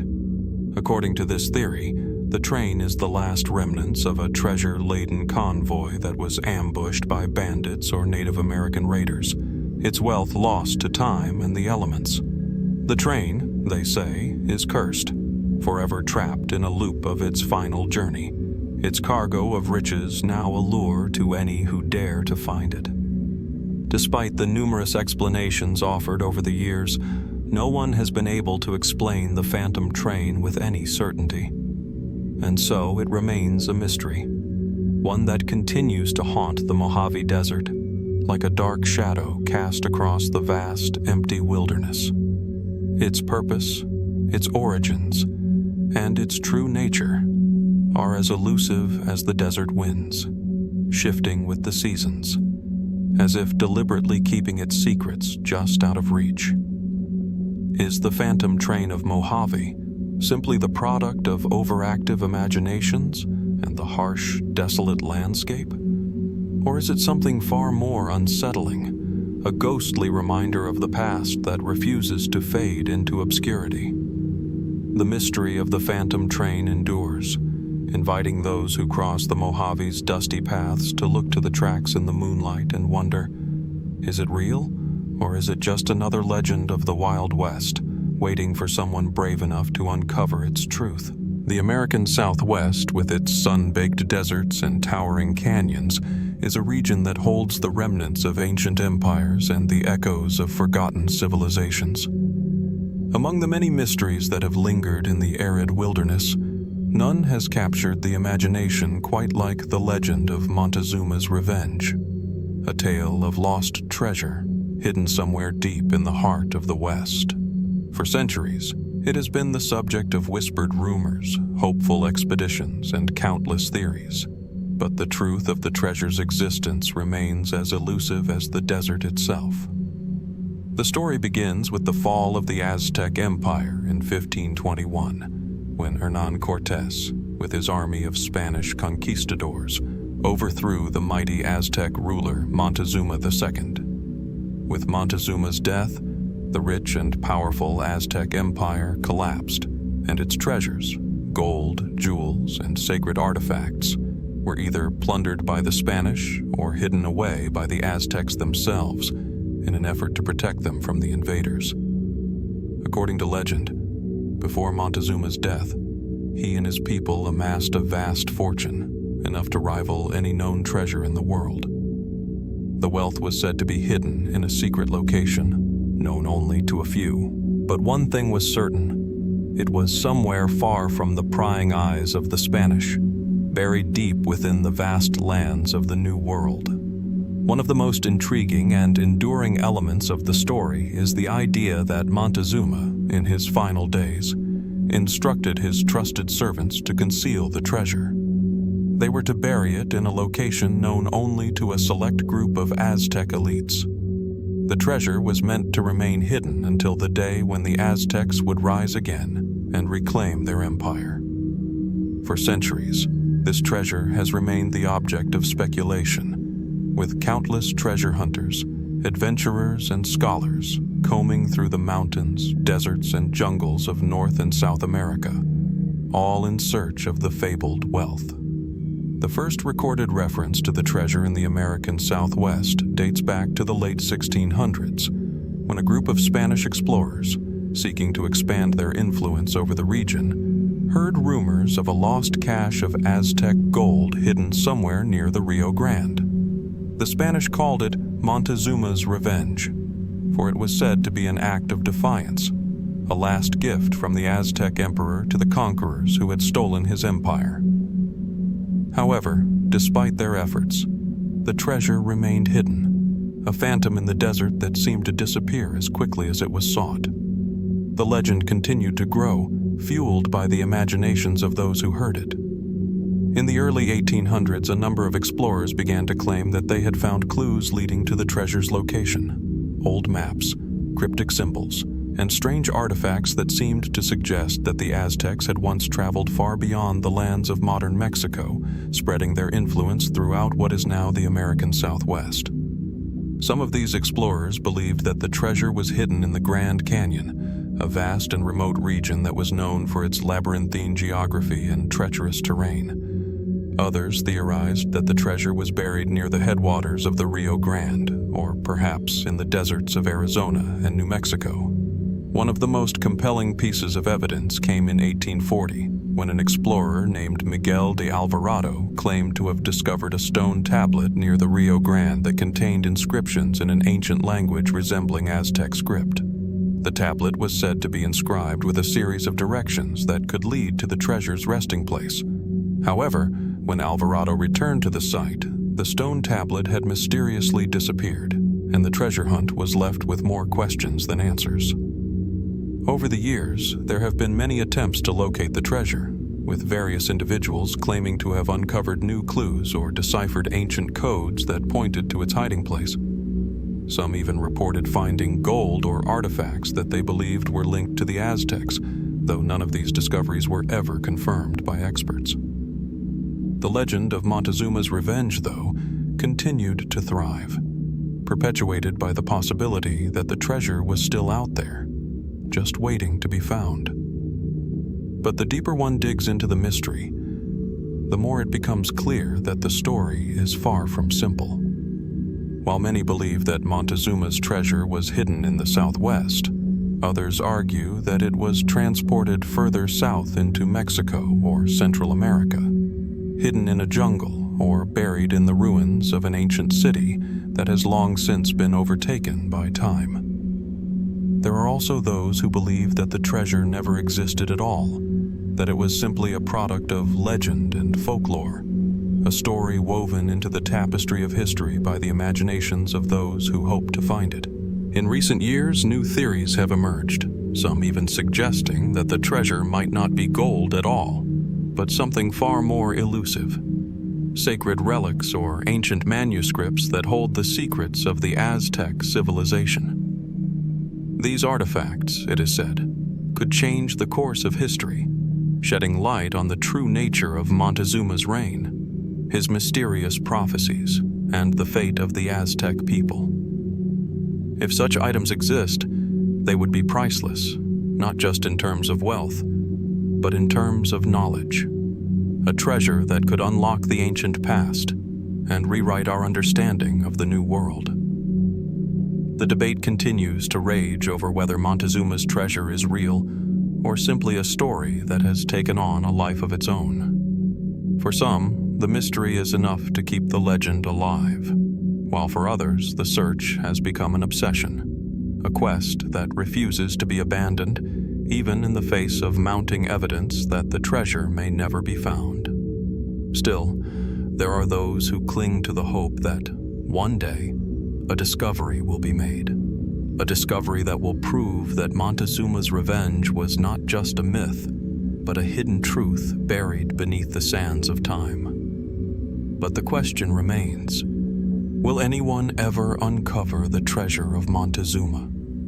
Is it truly hidden somewhere in the deserts of the American Southwest?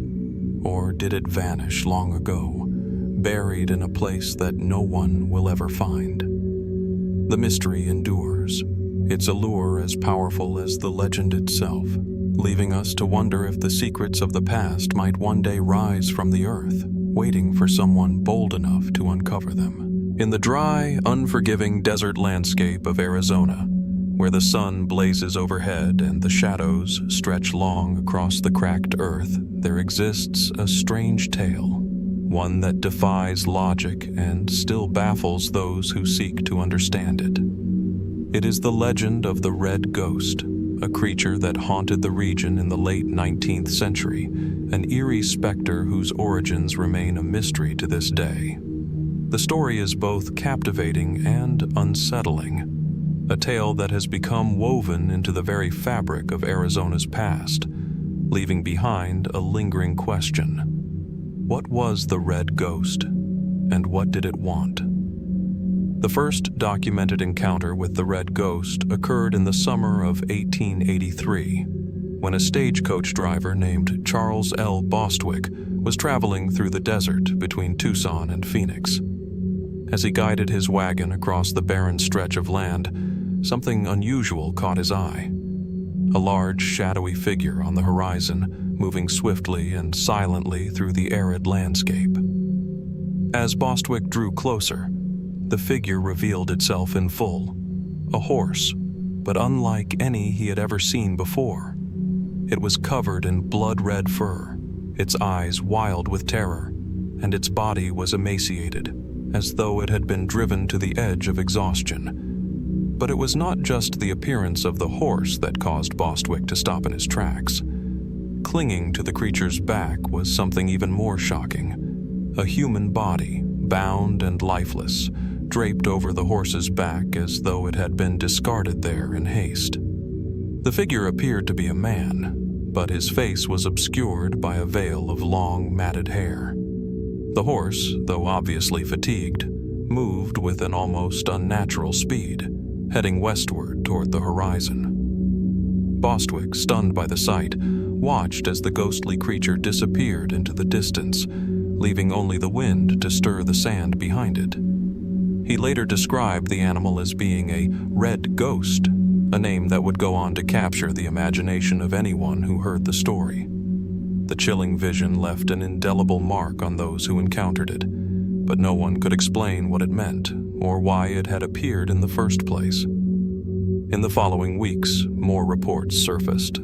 Settlers and travelers along the same route began to speak of sightings of the red ghost, a strange blood-red horse carrying a mysterious rider or burden galloping across the desert with an otherworldly intensity. Some claimed that it was the ghost of a murdered man seeking vengeance. Others believed that it was a spirit of the desert, bound to the land and trapped in a cycle of endless wandering.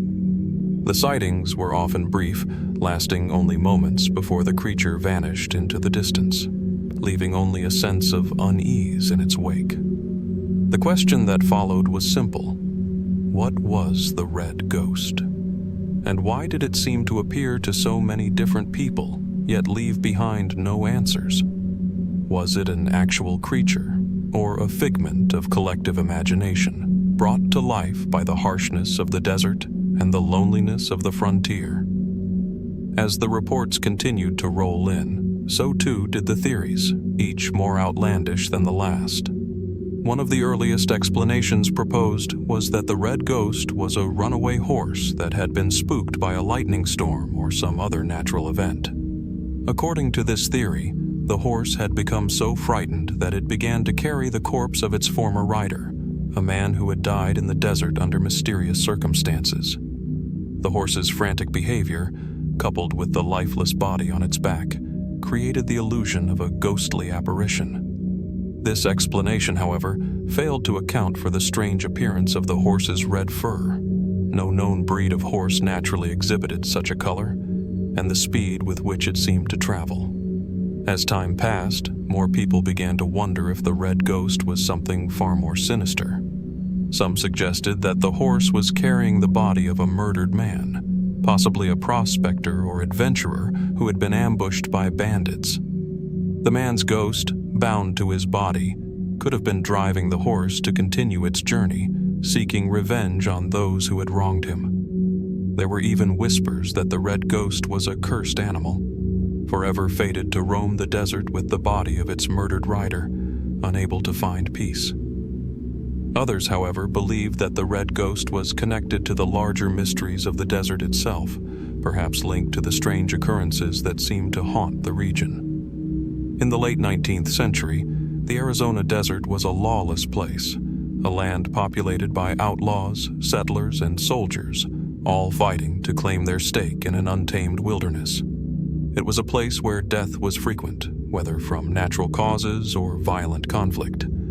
Some theorists proposed that the red ghost might be tied to the many disappearances and unsolved murders that plagued the area. Could the horse and rider be the product of these dark, unresolved histories? Yet another theory focused on the possibility of the creature being something supernatural, a product of the desert's own haunting nature. The barren land, with its strange rock formations, endless horizon, and oppressive heat, has long been considered a place where the boundary between life and death is thin. Could the red ghost have been a manifestation of some ancient desert spirit, a force that took on the form of an animal to wander the land? Some even speculated that the ghostly rider was not human at all, but a spirit of the desert itself, seeking to claim its place in the harsh, unforgiving world. Despite the numerous theories, none of them could fully explain the mystery of the red ghost. As the years passed, sightings continued to dwindle, but the legend persisted, rooted firmly in the mythology of the American West. Some say that the red ghost still haunts the deserts of Arizona today, a shadow on the horizon, always just out of reach, but never quite forgotten.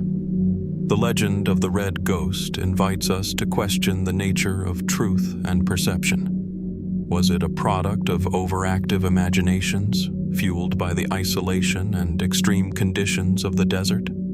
Or is there something more to the story? An unexplained phenomenon that continues to elude our understanding even as we search for answers? Perhaps the Red Ghost is neither purely legend nor fully reality, but a haunting reminder of the Wild West's untamed spirit, a mystery that refuses to be solved and continues to live on in the minds of those who dare to seek it out. And as we look out over the vast expanse of the Arizona desert, we can only wonder, what truths lie hidden beneath its sun-baked surface, waiting to be uncovered? In the harsh, snow-covered Sierra Nevada mountains, where the wind howls through jagged peaks and the air thins with each step higher, a story of survival, tragedy, and untold secrets remains locked in the frozen past. It is a story that has haunted the American frontier for over 170 years, a tale not only of human endurance, but of something far darker, a mystery that has yet to be fully unraveled. The Donner Party, a group of 87 settlers, led by George Donner and James F. Reed, embarked on a westward journey in the spring of 1846, seeking a better life in the fertile lands of California. Their journey, however, would become one of the most infamous and heartbreaking chapters in the history of westward expansion. What was meant to be a new beginning quickly turned into a nightmare. After a series of misfortunes and ill-fated decisions, the party found themselves trapped in the unforgiving wilderness of the Sierra Nevada mountains during the winter of 1846 to 1847. Starvation, disease, and the brutal cold claimed the lives of many, and the story of what happened in those mountains became a tale of unimaginable suffering. Yet, amid the tragedy, there remains a question that has lingered for generations. Was there something more to the story of the Donner Party? Could the survivors have left behind something, an artifact, a treasure, that could shed new light on what really transpired during those dark months? The journey began with the promise of hope and opportunity. The group, mostly families from Illinois, had set out to reach California's lush valleys and fertile lands, hoping to escape economic hardships and find a new life. But early on, their plans went awry. Delays, poor navigation, and the decision to take a new, unproven route, known as the Hastings Cutoff, forced the party into uncharted territory. It was a decision that would prove fatal. What should have been a manageable journey turned into a struggle for survival. By the time the group reached the Sierra Nevada, the first snowstorms had already begun, and the weather would only worsen as winter set in. Trapped in the mountains, the party faced starvation, exposure, and the loss of vital supplies. Over the next several months, the survivors would be forced to make unimaginable decisions, ones that, even today, haunt the history books. It was during this time that rumors began to circulate of cannibalism.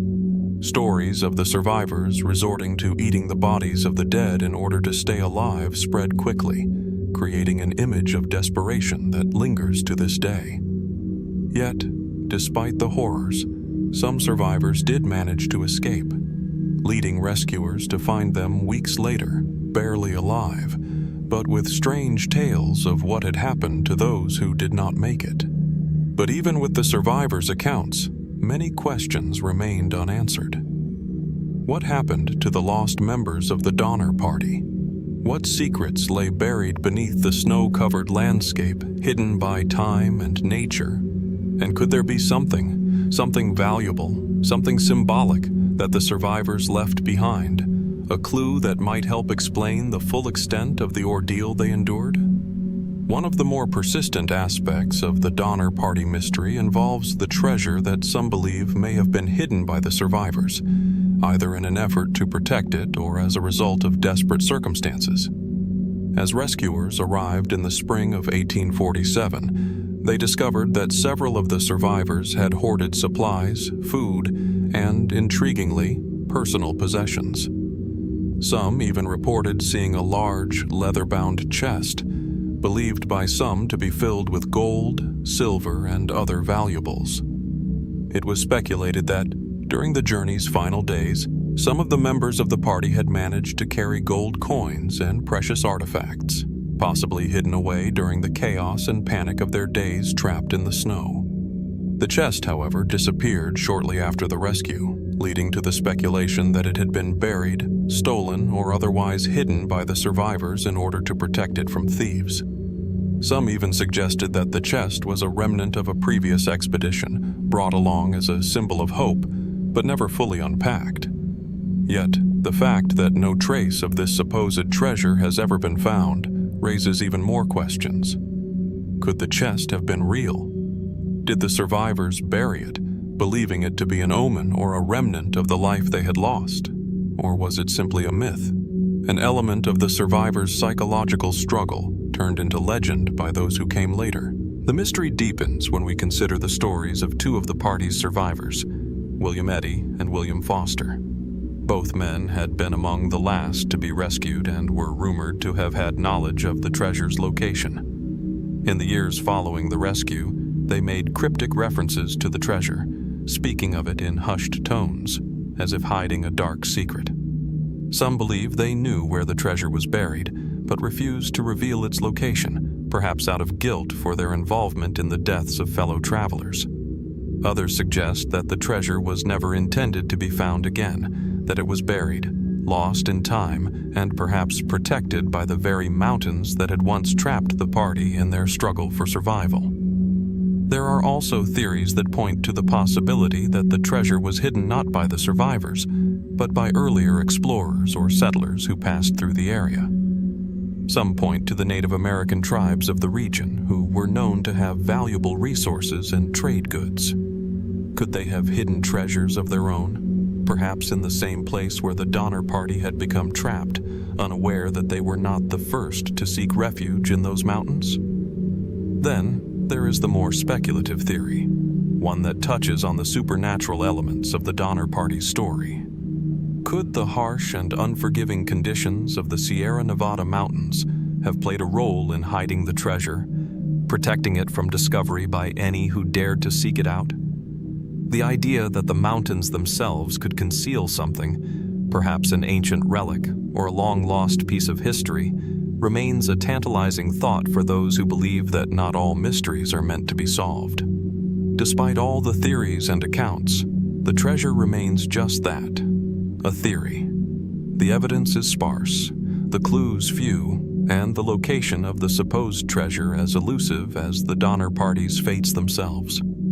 Some historians dismiss the idea of a hidden treasure as nothing more than folklore, an embellishment of a story already filled with enough tragedy and despair. But for others, the legend lives on, not just as a tale of survival, but as a search for something more.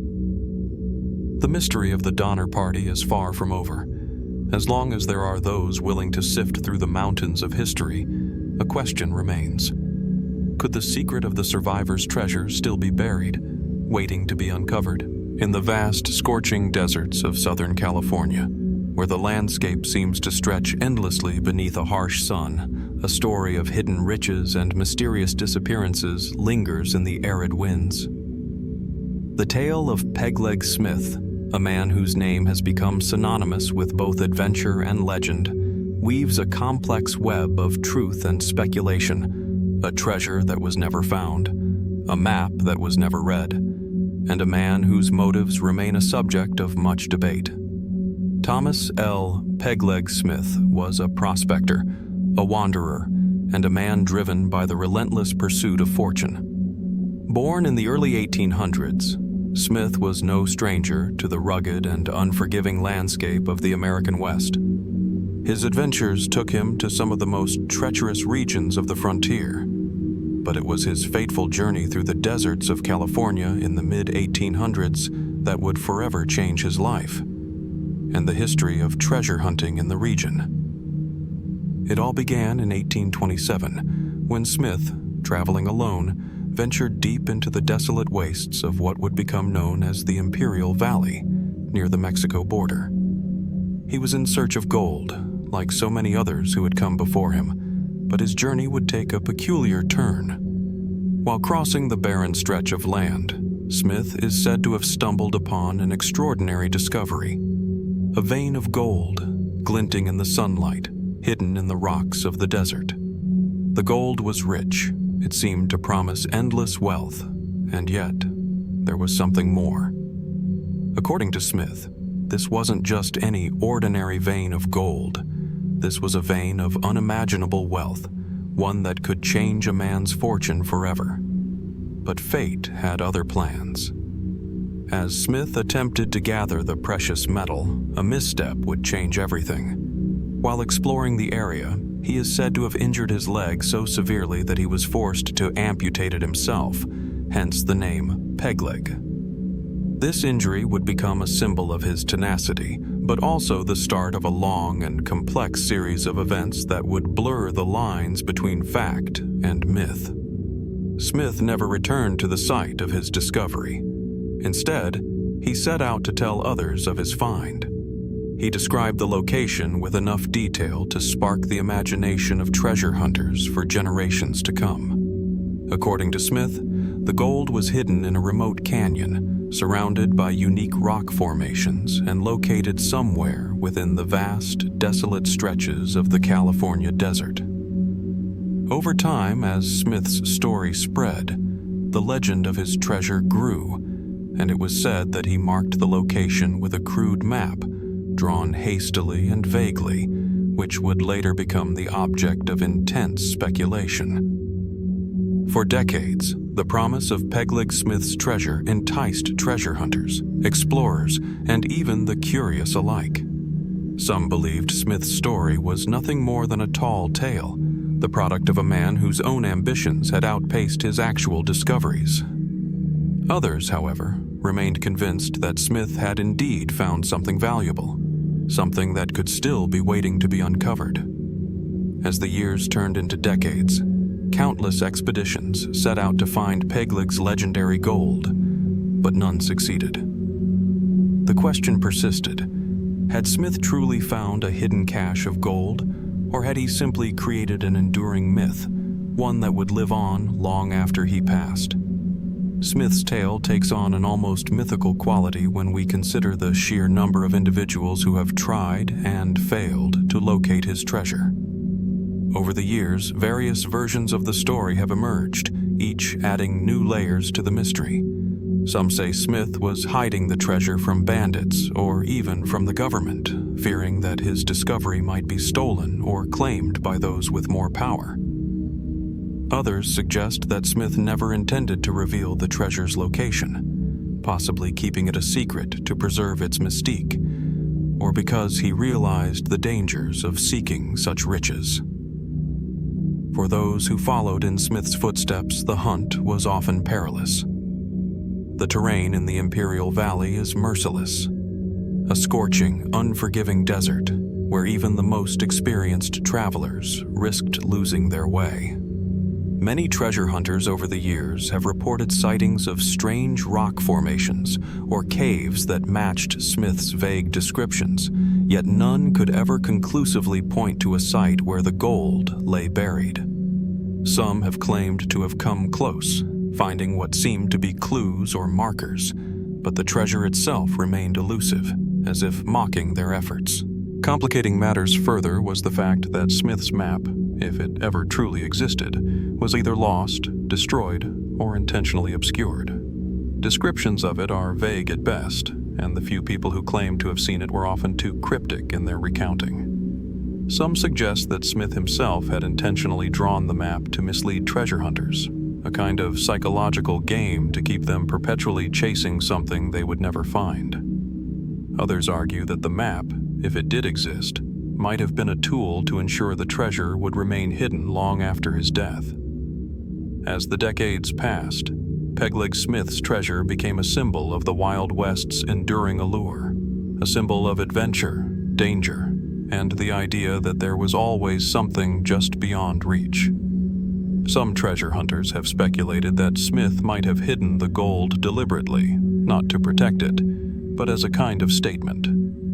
Could the treasure have been a ruse, an elaborate fabrication meant to reflect the harsh, elusive nature of the West itself, a place where fortunes were won and lost in an instant, where the line between reality and legend was constantly shifting? Interestingly, some of Smith's contemporaries, including those who knew him personally, expressed doubts about the treasure's existence. They suggested that Smith may have fabricated the story as a way of garnering attention or securing investments for future ventures. This theory, however, is at odds with the many accounts from individuals who swore by the truth of Smith's discovery. These accounts, often recounted decades after Smith's death, have only served to further fuel the enigma of the treasure. Today, the legend of Pegleg Smith's treasure persists. The Imperial Valley remains a harsh and largely uninhabited region, and every year, adventurers continue to search for the elusive riches, drawn by the promise of gold and the mystery of the man who left behind so little. Some claim that the treasure was found, perhaps even by someone who never came forward to claim it. Others insist that the secret remains buried, waiting for the right person to uncover it. But what are we really searching for? Is it the treasure itself, or is it something more intangible? A piece of the past, a glimpse into the world of an enigmatic man who wandered the deserts, driven by a thirst for discovery. The mystery of Pegleg Smith's treasure may never be fully resolved, but it serves as a reminder of the complexities of the Wild West. A land of opportunity, yes, but also a land where myths, half-truths, and unclaimed riches continue to slip through the cracks of history. And perhaps that is where the true treasure lies, buried not in the sands of time, but in the questions we continue to ask. In the desolate, windswept towns of the Old West, legends of notorious outlaws often blurred the line between fact and fiction. Among them, however, one story stands out. Eerily peculiar, unnervingly strange, and ultimately tragic. It is the tale of Elmer McCurdy, an outlaw whose posthumous life became as bizarre and mysterious as his criminal exploits. But it wasn't his robbery attempts or his time on the run that made McCurdy's legacy one of the most bewildering in Wild West history. It was what happened after his death. McCurdy's story begins in the heart of 19th century America, where lawlessness was commonplace and desperate men sought fortune through any means necessary. Born in 1880 in Washington, Maine, McCurdy was no different from the hundreds of others drawn to the promise of wealth, excitement, and the anonymity of the frontier.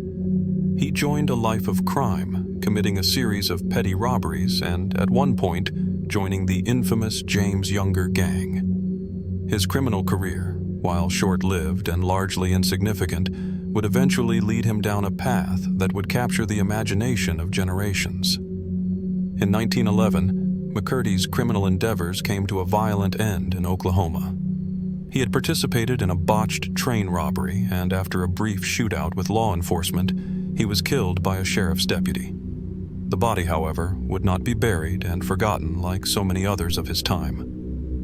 Instead, McCurdy's remains embarked on a bizarre journey that would leave a haunting mark on history. This is where his story takes an unexpected turn. His body, abandoned in the aftermath of the robbery, was claimed by the authorities. But what happened next is a strange twist that would leave his fate forever linked to the realm of the macabre. Instead of being buried, McCurdy's body was embalmed and put on public display.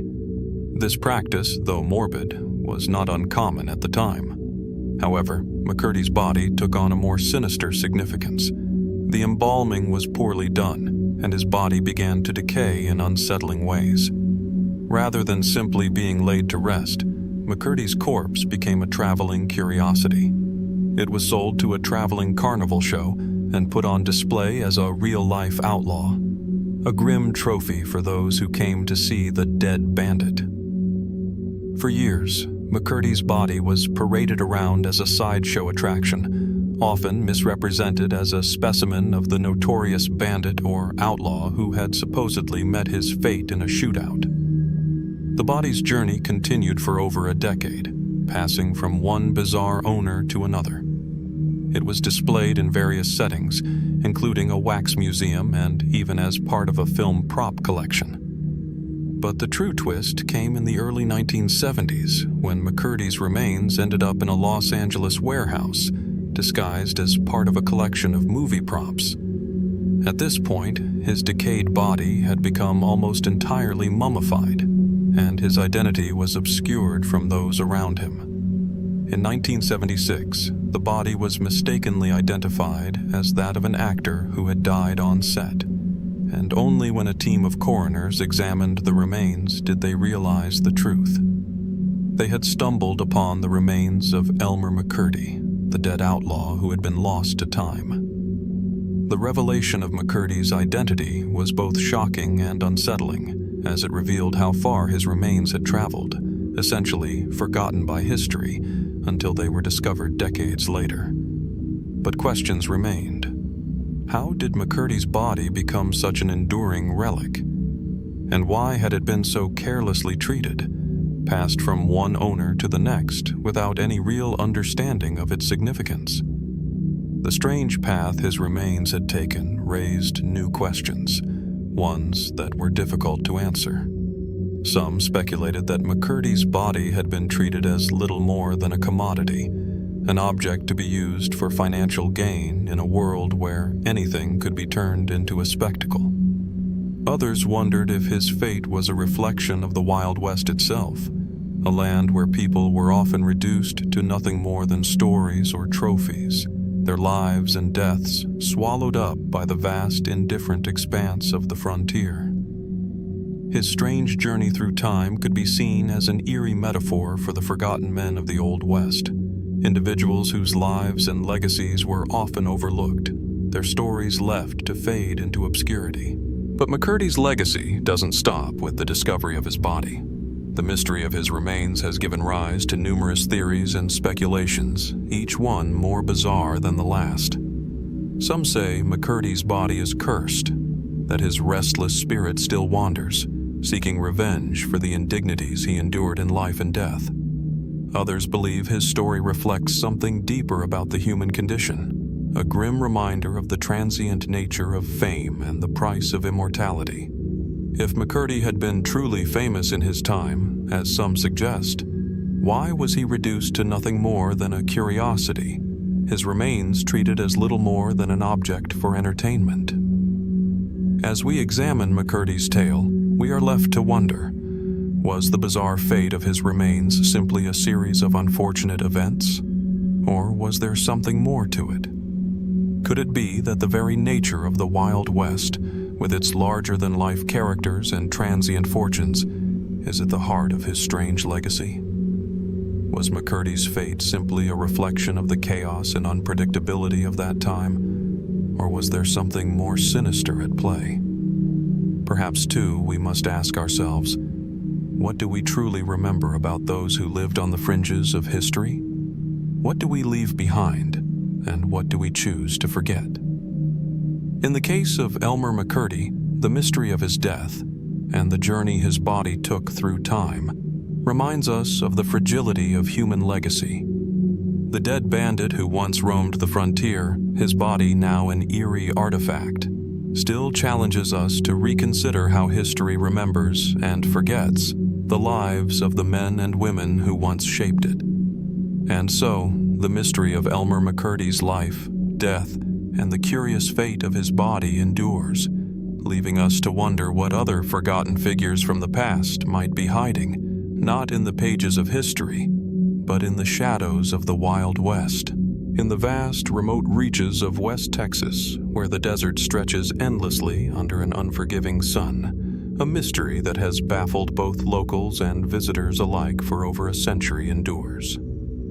Along a stretch of highway just outside the small town of Marfa, eerie lights appear on clear nights, floating above the desert floor with an almost spectral presence. Known as the Marfa Lights, these glowing orbs have been spotted for generations, and despite numerous attempts to explain their origins, they remain one of the most perplexing phenomena in the American Southwest. The first recorded sightings of these lights date back to the 19th century, when local ranchers and travelers in the area began reporting strange, flickering orbs in the distance.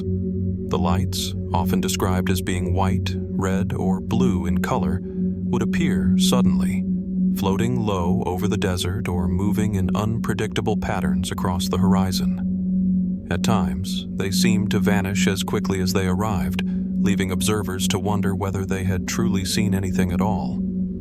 For many, the Marfa lights were initially dismissed as nothing more than a trick of the eyes, perhaps the result of mirages or atmospheric conditions.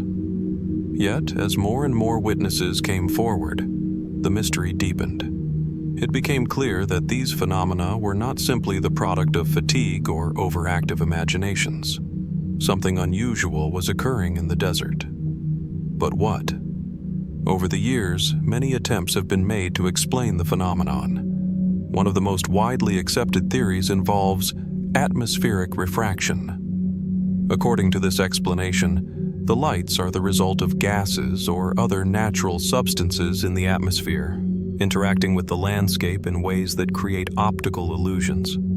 Under certain conditions, such as when the temperature drops at night or when moisture in the air interacts with the terrain, light from distant sources, like car headlights or campfires, may appear distorted, causing it to seem as if it is floating or moving across the landscape. In this way, scientists argue, the Marfa lights might simply be an illusion created by atmospheric conditions, something akin to a mirage or a fata morgana, a phenomenon where distant objects appear distorted or displaced due to the bending of light waves.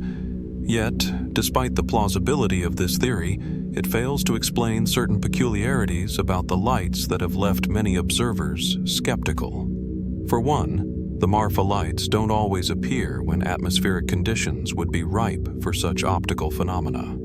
More importantly, they don't always behave in ways that can be attributed to the movement of cars or other identifiable sources of light. Witnesses have reported seeing the lights perform seemingly intelligent maneuvers, changing direction and splitting into multiple orbs before vanishing without a trace. Another explanation that has been proposed centers around the idea of electromagnetic fields.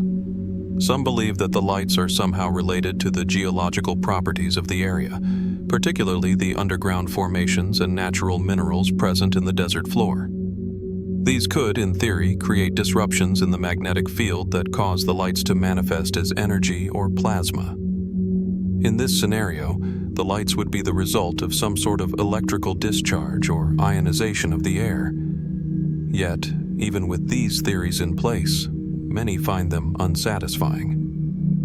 The Marfa lights, it seems, stubbornly resist classification. And when theories like atmospheric refraction or electromagnetic energy fail to explain the full scope of the phenomenon, more speculative explanations arise, ones that lean toward the paranormal. For some, the lights are thought to be ghostly in nature, spiritual manifestations of a tragic past. Local legend has long suggested that the lights could be the souls of those who died in the desert, perhaps victims of the infamous Apache raids that once plagued the region, or settlers who perished in the harsh environment.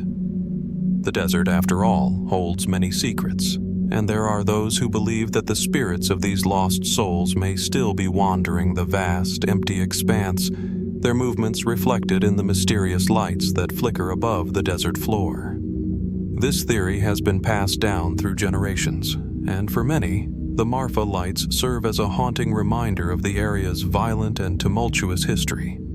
Others speculate that the lights are connected to extraterrestrial activity. Could the orbs be the result of advanced technology?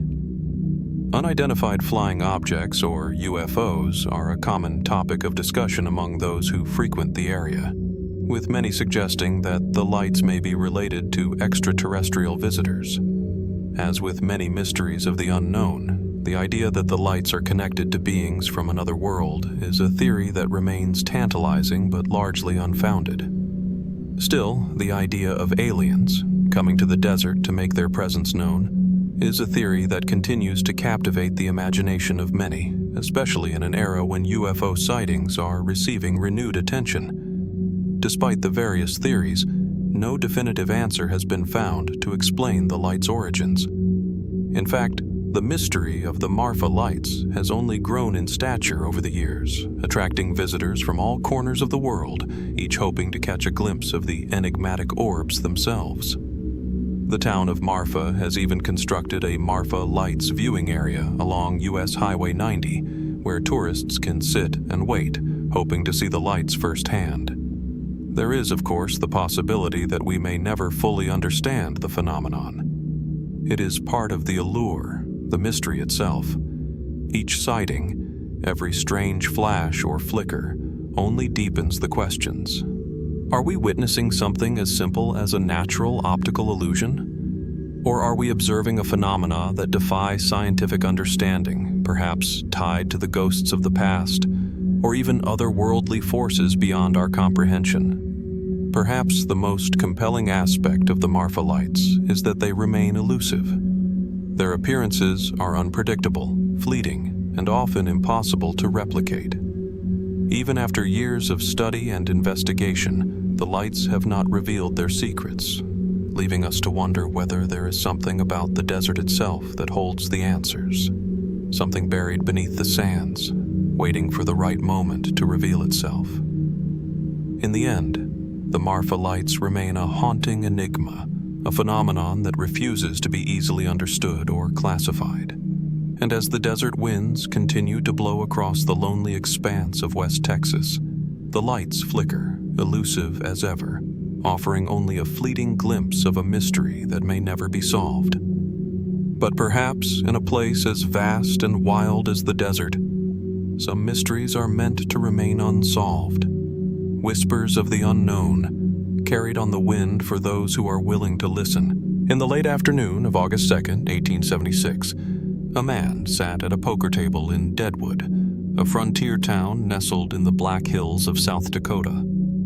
His name was James Butler Hickok, but to the world, he was known as Wild Bill Hickok, an iconic figure whose reputation for lawlessness, sharp shooting, and fearless demeanor had earned him both admiration and fear across the Wild West. The fateful hand he was playing that day would become the subject of endless speculation, a tragic event that still shrouds his death in mystery over a century later. As Hickok sat with his back to the door, holding a poker hand known as the dead man's hand, a pair of aces and eights, the shot rang out. A single bullet, fired from behind, struck him in the back of the head, instantly ending the life of one of the West's most legendary figures. On the surface, it seems like a simple tale of betrayal and murder, a man gunned down in cold blood by a jealous rival. But as time passed, the story of Wild Bill's death has become enmeshed with myth, conspiracy, and unanswered questions. Was it truly a simple act of vengeance, or was there something deeper, something more mysterious at play? To understand the intrigue surrounding Wild Bill's death, it is important to examine the man himself. Hickok's life was anything but ordinary. Born in Illinois in 1837, he gained early fame as a lawman and frontiersman, known for his incredible skill with firearms and his ability to stand his ground in the face of danger. His exploits ranged from working as a stagecoach driver to serving as a sheriff and scout during the Civil War. He was said to have killed over 100 men during his career, though exact numbers are impossible to verify. Hickok was larger than life, an embodiment of the raw, untamed spirit of the American frontier. Despite his fame and reputation, by the time of his death, Wild Bill had fallen on hard times. His personal and professional life had taken a downturn. He was no longer the celebrated lawman he once was. Instead, he found himself spending time in Deadwood, a lawless town in South Dakota. His reputation was perhaps his biggest curse. Many feared that those who wanted to challenge or settle scores with him would eventually seek revenge. Hickok's death itself is well documented, but the details surrounding it raise as many questions as answers. The man responsible for Wild Bill's demise was Jack McCall, a local gambler with a history of violence. McCall claimed he killed Hickok for personal revenge, alleging that Hickok had previously wronged him in some way. However, the details of this supposed grudge are murky. What we know for sure is that McCall entered the saloon number 10, approached Hickok from behind, and fired a shot into his head while he was playing cards. But was it really an act of revenge? Some historians argue that McCall's actions may have been a result of simple madness or drunken rage, suggesting that he might have acted impulsively without any real motive. Others claim McCall was simply trying to make a name for himself, believing that killing a man as famous as Hickok would bring him notoriety. But McCall's story, like so many others in the Wild West, lacks clarity. His trial, which ended in an acquittal after a swift trial, remains an anomaly in the context of frontier justice, leaving many to wonder whether there was something more behind the murder. Was McCall really motivated by revenge? Or was there an underlying conspiracy that has yet to be fully understood? The truth is, McCall's story doesn't quite hold up when viewed through the lens of Wild Bill's life and his interactions with the people around him. Hickok, despite his many enemies, had made a reputation for himself as a fair and reasonable man. Would a seemingly trivial personal dispute really have been enough to drive a man like McCall to such extremes?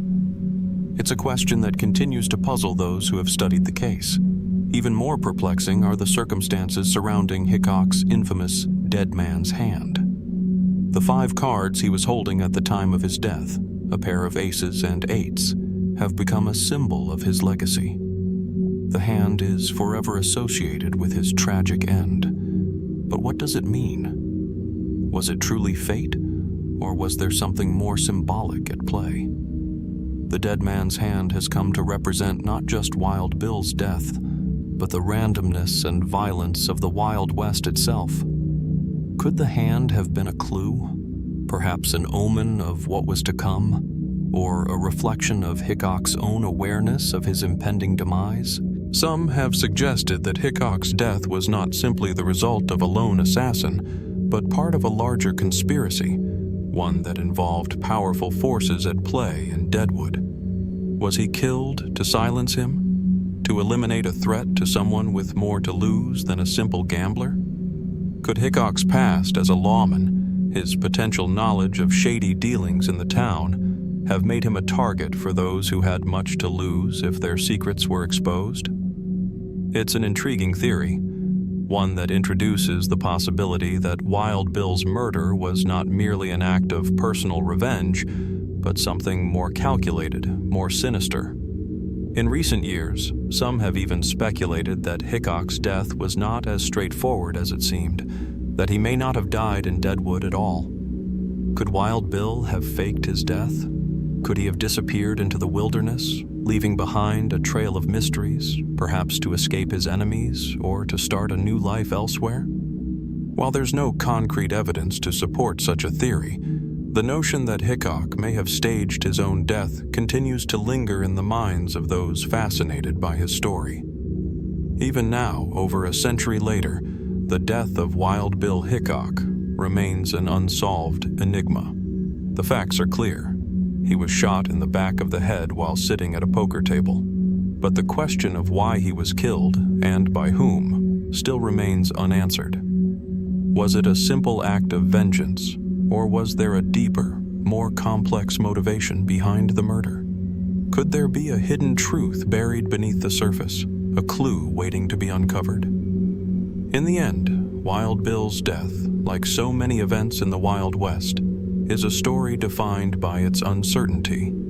It is the embodiment of the untamed frontier itself, where myth and reality blur, where violence and mystery intertwine, and where the answers often remain just out of reach. And perhaps that is the way it was meant to be. The legacy of Wild Bill Hickok lives on, not just in the circumstances of his death, but in the unanswered questions that continue to haunt the history of the American West. Somewhere in the vast, arid deserts of the American Southwest, there is said to be a hidden treasure, an ancient hoard of gold and silver buried by Spanish missionaries centuries ago. The treasure is known as the Lost Padre Mine, a fabled cache of riches that has drawn treasure hunters, adventurers, and even scholars to the unforgiving landscape of New Mexico, Arizona, and northern Mexico, all in the pursuit of wealth and history. Yet, despite countless expeditions, the treasure remains elusive, and its location continues to slip through the fingers of those who seek it. The story of the Lost Padre Mine begins in the 1600s, when Spanish explorers and missionaries established a foothold in what is now the American Southwest. They traveled into the region, searching for valuable resources, including gold and silver, which they could extract to fund their colonial efforts. According to legend, a group of Spanish padres, missionaries tasked with converting indigenous peoples to Christianity, discovered a rich deposit of gold deep in the mountains.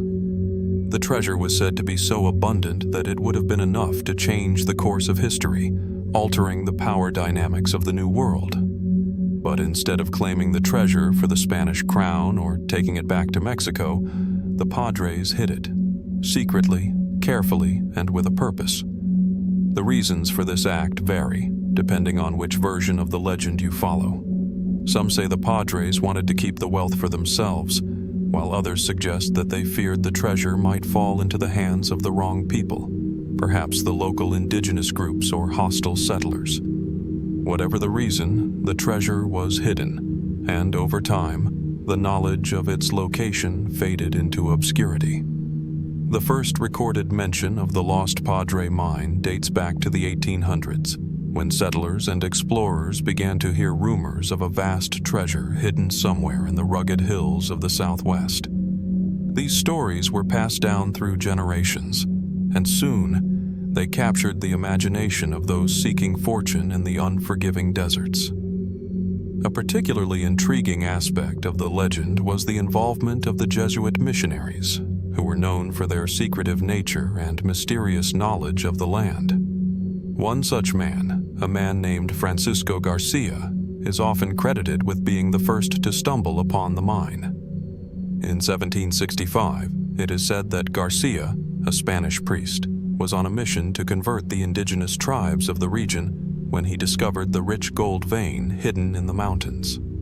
The tale goes that he kept the location of the mine to himself, sharing the secret only with a few trusted individuals before he was killed under mysterious circumstances. Was it a coincidence, or did someone learn of the treasure and decide to silence Garcia before he could reveal its location?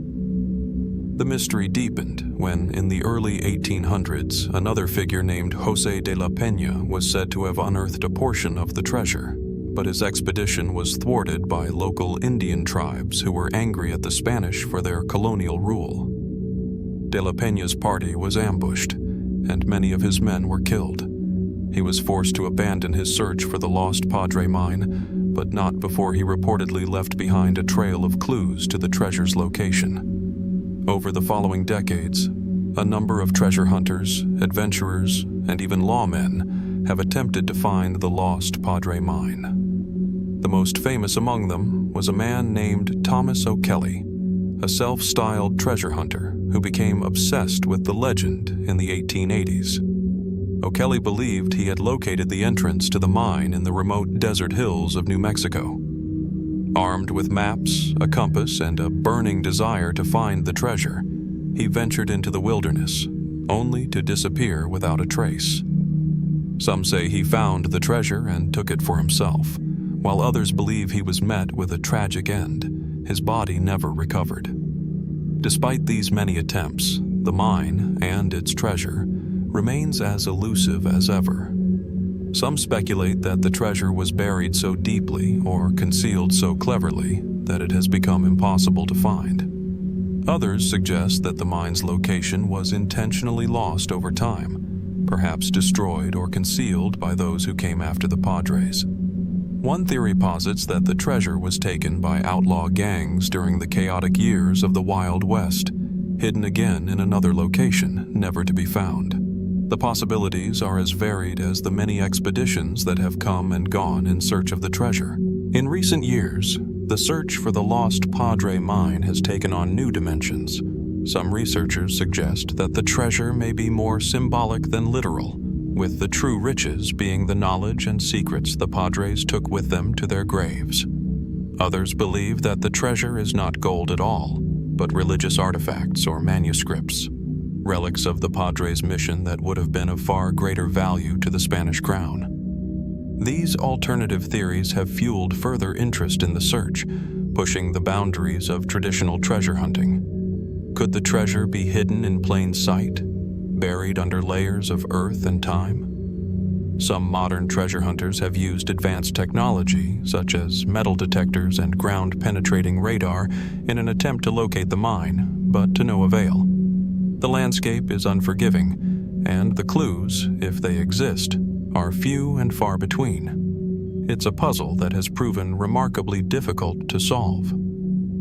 The possibility of hidden treasure in the vast expanse of the desert remains a tantalizing thought, one that has captured the imaginations of many for centuries. The Lost Padre Mine is not merely a story of gold and riches.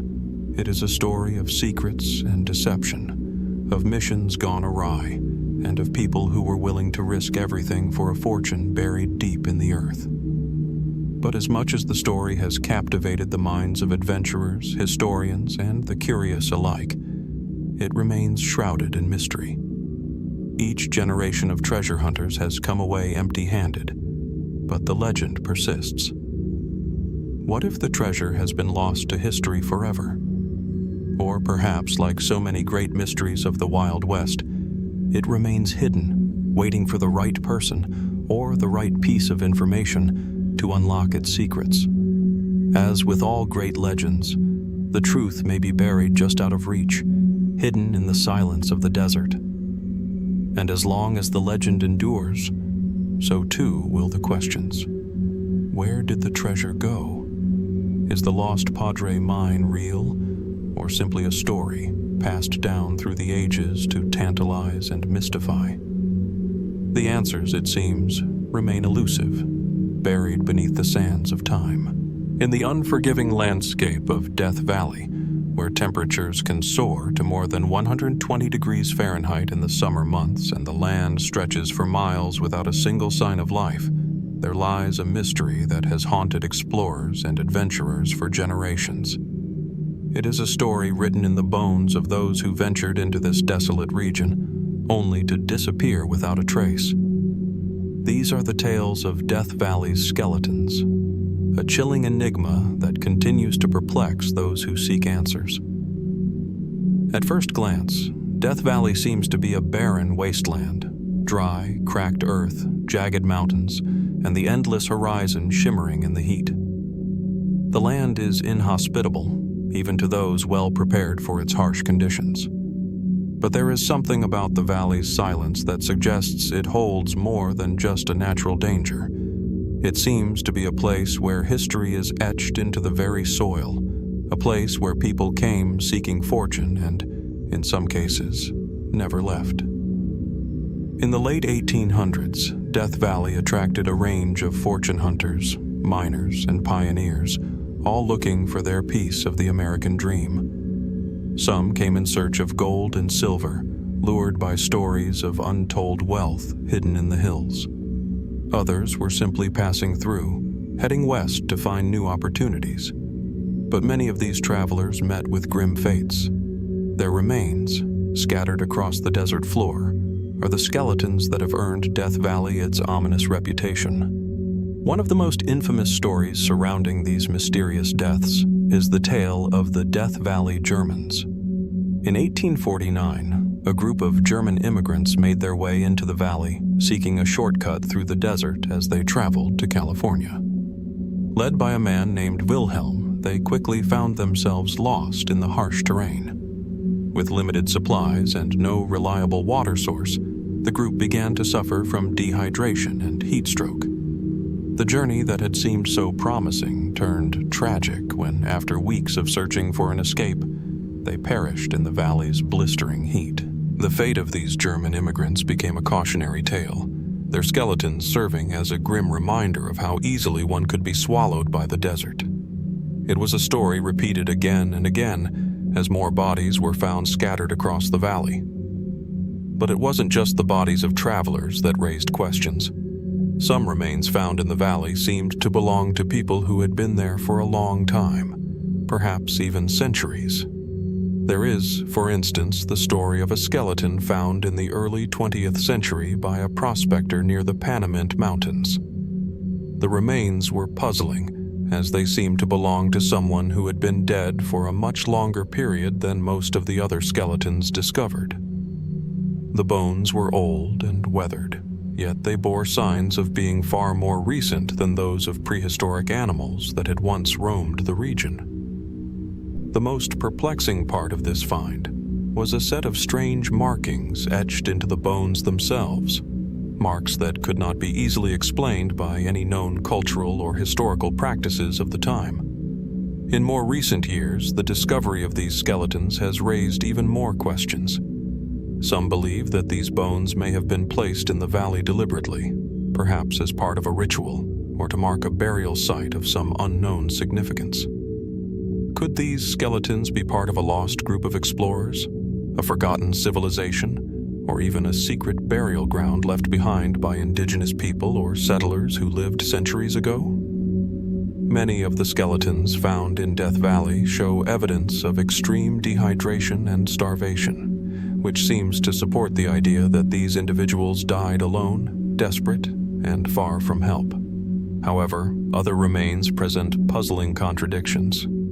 In one case, a set of skeletal remains was found with a cache of belongings nearby, items that suggested the person had not been in immediate distress when they died. How could they have survived the harsh environment for so long, only to end up dying under such mysterious circumstances? Could these remains represent a lost treasure hunter? Or perhaps someone who stumbled upon a hidden fortune only to meet a cruel end at the hands of the desert?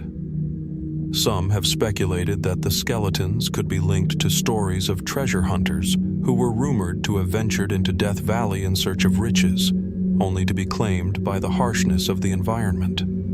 After all, the valley's vastness holds secrets, gold and silver that were once mined in the area and rumored to be hidden in forgotten caves or abandoned mines. One of the most persistent legends surrounding the valley is the notion that a great treasure lies buried within its boundaries. According to various accounts, this treasure belonged to the Lost Wagon Train, a group of pioneers who were said to have perished in the valley in the 1840s. Some say the wagon train had been carrying gold, while others believe it held precious supplies that could have turned the tide for settlers traveling west. If the treasure exists, it could be hidden somewhere in the valley, awaiting discovery by the next person brave, or desperate, enough to search for it. But if the skeletons of those who tried to uncover it are any indication, the cost of such a search might be more than any person can bear. The harsh conditions of the valley are only part of the story. The real mystery lies in why so many of these lost souls were never found, their bodies left behind to bleach in the sun. Were they the victims of an unforgiving environment? Or is there something darker at play in the desert's vast expanse?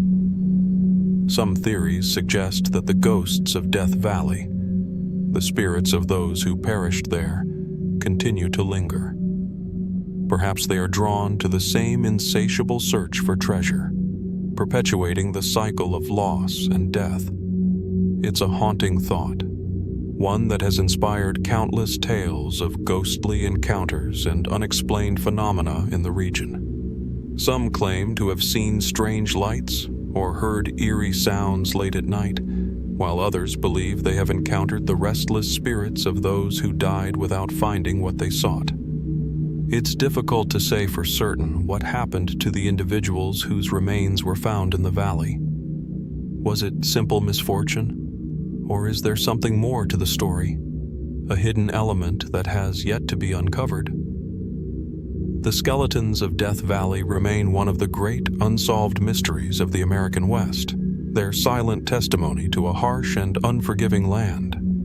And as with many of the region's greatest enigmas, the answers may never fully emerge, leaving us to wonder about the lives lost and the secrets that still lie buried beneath the scorching desert sands. In the rugged hills of the Nevada wilderness, deep within the harsh, unforgiving terrain, there lies a cave shrouded in mystery, one whose very existence has inspired tales of lost treasures, secretive factions, and dark secrets buried beneath the earth.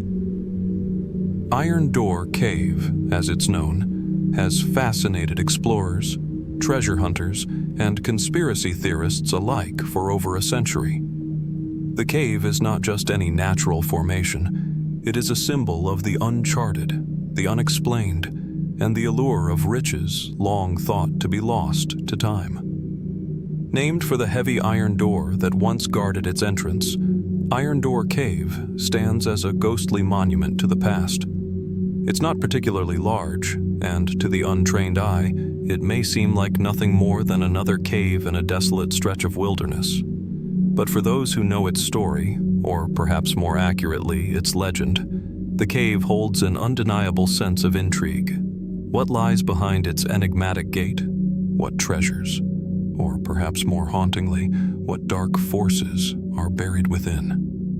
The first recorded sighting of the cave dates back to the mid-19th century, when a group of miners stumbled upon it while prospecting in the region. The miners were searching for gold in the desert and, as many did in those days, followed vague rumors of hidden fortunes. What they discovered instead was something far more perplexing. A cave entrance was partially obscured by rocks, and in front of it stood an imposing iron door. But this was no ordinary door.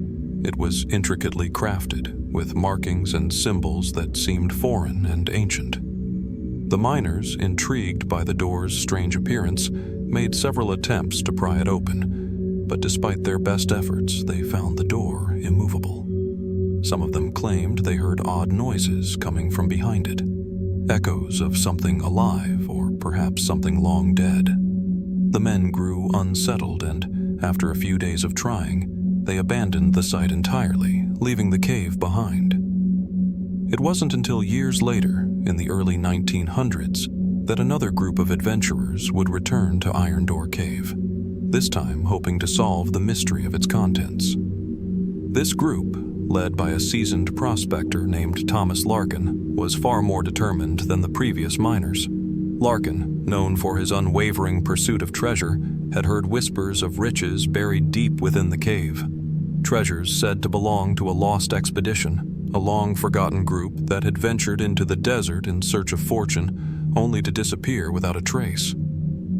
Larkin and his men spent weeks attempting to open the iron door. They used dynamite, explosives, and a variety of other methods, but nothing worked.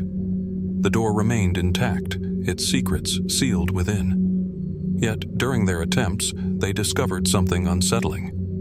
The walls of the cave were covered with strange markings, some of which resembled symbols used by ancient Native American tribes, while others seemed more cryptic, almost as though they were part of an unknown language. Some researchers have even suggested that the markings could be linked to pre-Columbian explorers, perhaps even the Spanish conquistadors who once roamed the Americas in search of gold and glory. Despite these discoveries, Larkin and his team eventually gave up. However, the tale of Iron Door Cave did not end there. The legend grew in the decades that followed, attracting more and more treasure hunters to the region. Stories of gold, silver, and untold riches hidden behind the door became more elaborate with each retelling. But even as the cave became more famous, it also became more elusive. As the years passed, the door itself mysteriously vanished, leaving behind nothing but a cave entrance that was much less imposing and far more inviting than it had once been. What happened to the door? Some believe it was stolen by an unknown party, perhaps someone who knew what lay inside and didn't want others to find it. Others argue that the door, much like the treasure it may have concealed, simply disintegrated with time, its metal succumbing to the elements after years of neglect. But no one really knows. The entrance still remains, but the mystery of the door itself only deepens. Over time, the mystery surrounding Iron Door Cave evolved into something much larger. In addition to the lost treasures, theories began to surface about what the cave might really represent. Some speculate that the cave was a secret hideout for criminals or outlaws, people who sought refuge in the desert after their illegal activities caught up with them. Others point to its strange symbols and isolated location as evidence of a hidden religious or spiritual site, perhaps linked to ancient Native American tribes or even secret societies from the Old World. There are even more outlandish theories that suggest the cave was a portal, an entrance to another world, dimension, or time. According to some, the cave was used by early explorers or settlers who, driven by a desire to uncover knowledge or power, may have unknowingly unlocked something far beyond their understanding. Could the cave have been a site of supernatural significance? A place where strange energies converge, much like the Bermuda Triangle or other mysterious locations across the globe. Yet, despite all these theories, the truth remains frustratingly elusive. Iron Door Cave has not yielded its secrets, and each passing generation only adds to the enigma. As the years have worn on, those who have attempted to uncover its mysteries, whether treasure hunters, archaeologists, or thrill seekers, have faced one common obstacle. The cave itself seems to guard its secrets with an almost uncanny determination. The deeper one digs, the more difficult the answers become to grasp. And so the question remains: what lies behind the mysterious gates of Iron Door Cave? Was it a treasure trove that was too dangerous to be discovered? A relic of some ancient civilization, or perhaps a carefully constructed illusion designed to deceive and mislead those who sought it? As we consider these possibilities, it's hard not to wonder if Iron Door Cave is more than just a physical location. It represents the human desire for discovery, for unlocking the unknown, and for finding answers to questions that have haunted us for centuries. And perhaps, just as the door itself was locked, the mysteries of the cave will remain sealed, waiting for a time when the right person, with the right knowledge, can finally uncover the truth that lies behind its imposing gates. But until then, the cave remains a symbol of the Wild West's many unresolved mysteries, a testament to how even the most intriguing of secrets can slip through the cracks of time. Amid the desolate, scorched landscape of California's Death Valley, where temperatures routinely reach staggering highs and the desert stretches endlessly toward the horizon, a chilling mystery remains locked in the parched earth. It is a story few know, but one that is etched deeply into the region's cryptic history. The tale of the Death Valley Germans, an ill-fated expedition whose fate is still uncertain. In 1849, a group of German immigrants, led by a man named Johann August Sutter, set out from the East Coast with the intention of reaching California, drawn by the promises of the gold rush. These men were not the typical fortune seekers of the time. They were well-educated, industrious people with a strong sense of purpose.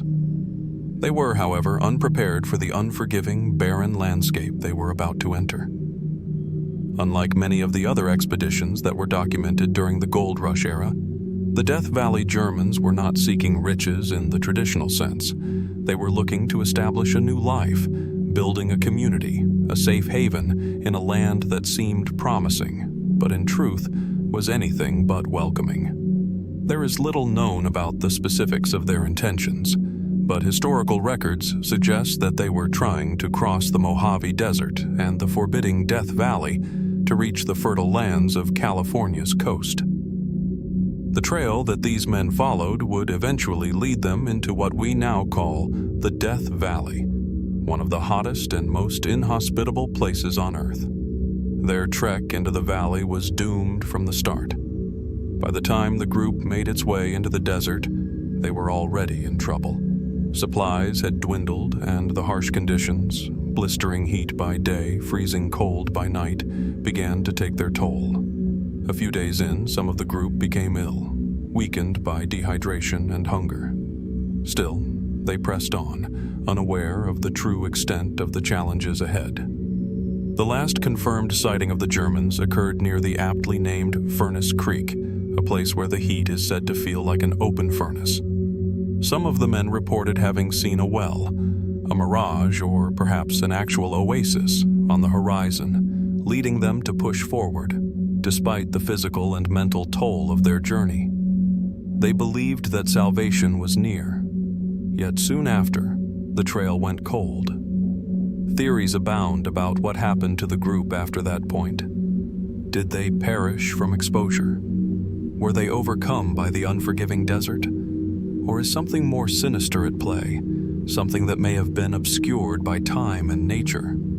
Despite numerous searches in the years following their disappearance, no trace of the group was ever found. Not a single body, no abandoned supplies, nothing to indicate where the men might have perished. It was as though they had vanished into the desert itself. But the mystery deepens. In the early 20th century, reports began to surface of strange discoveries in the area around Furnace Creek. People claimed to have found odd artifacts, pieces of Germanic clothing, odd tools, and even coins stamped with symbols from the Old World.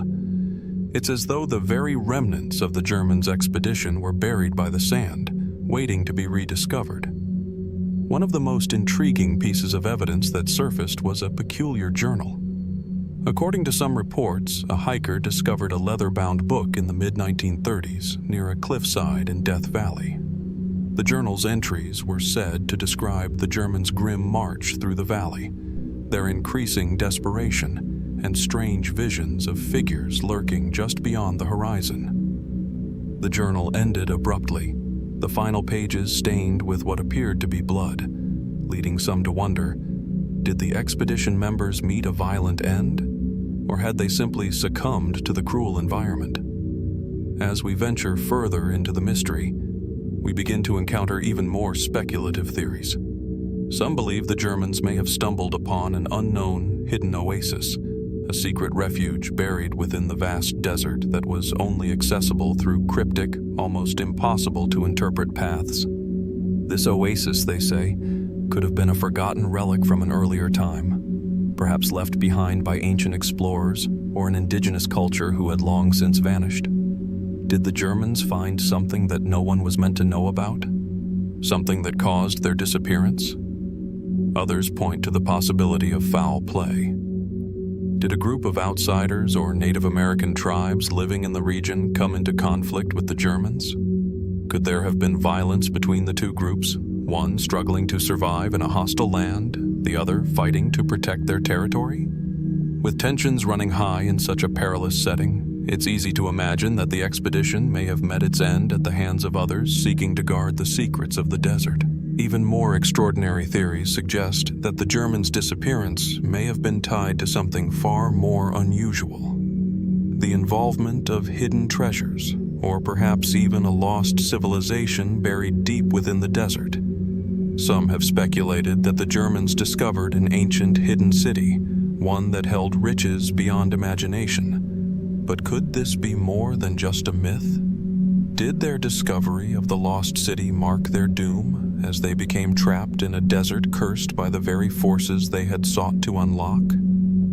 Then there's the possibility that the Death Valley Germans were simply victims of an unforgiving land, with nature's cruelty offering no mercy. The heat, the dryness, the dust, these elements, which often seem so much like a force in and of themselves, may have been enough to erase every trace of the expedition. After all, in Death Valley, the land itself feels alive, a vast, sprawling place that seems to consume everything in its path. What remains certain is that the German expedition's fate is as elusive as the valley itself. Despite a century and a half of investigation, the disappearance remains one of the most perplexing mysteries in the history of the American West. So what happened to the Death Valley Germans? Did they meet their end beneath the merciless desert sun, their bodies swallowed by the shifting sands? Did they find something extraordinary, only to have it slip away into myth? Or is there more, some undiscovered secret that still lies hidden in the parched earth, waiting for someone to uncover the truth? Like so many of the Wild West's unresolved mysteries, the story of the Death Valley Germans endures, whispered in the desert winds, teasing those who dare to seek answers. And perhaps, as the desert shifts and the years pass, new discoveries might bring us one step closer to knowing the true fate of those who ventured into Death Valley so long ago. Nestled in the small town of Cimarron, New Mexico, the St. James Hotel stands as a silent testament to the violence and intrigue that once echoed through the American frontier. Its rustic facade, weathered by time, gives no hint of the dark past that lurks within. The hotel, built in the 1870s, was once a bustling center of commerce and activity, frequented by infamous outlaws, lawmen, gamblers, and ranchers. Yet, beneath its charming exterior, the St. James is home to a history soaked in blood and mystery, an ominous past that continues to haunt the building to this day. The hotel's early years were marked by violence, and perhaps it was this violence that set the stage for its eventual reputation as one of the most haunted places in the Wild West. Within these walls, more than a dozen men were said to have met untimely deaths, many of them in gunfights or ambushes.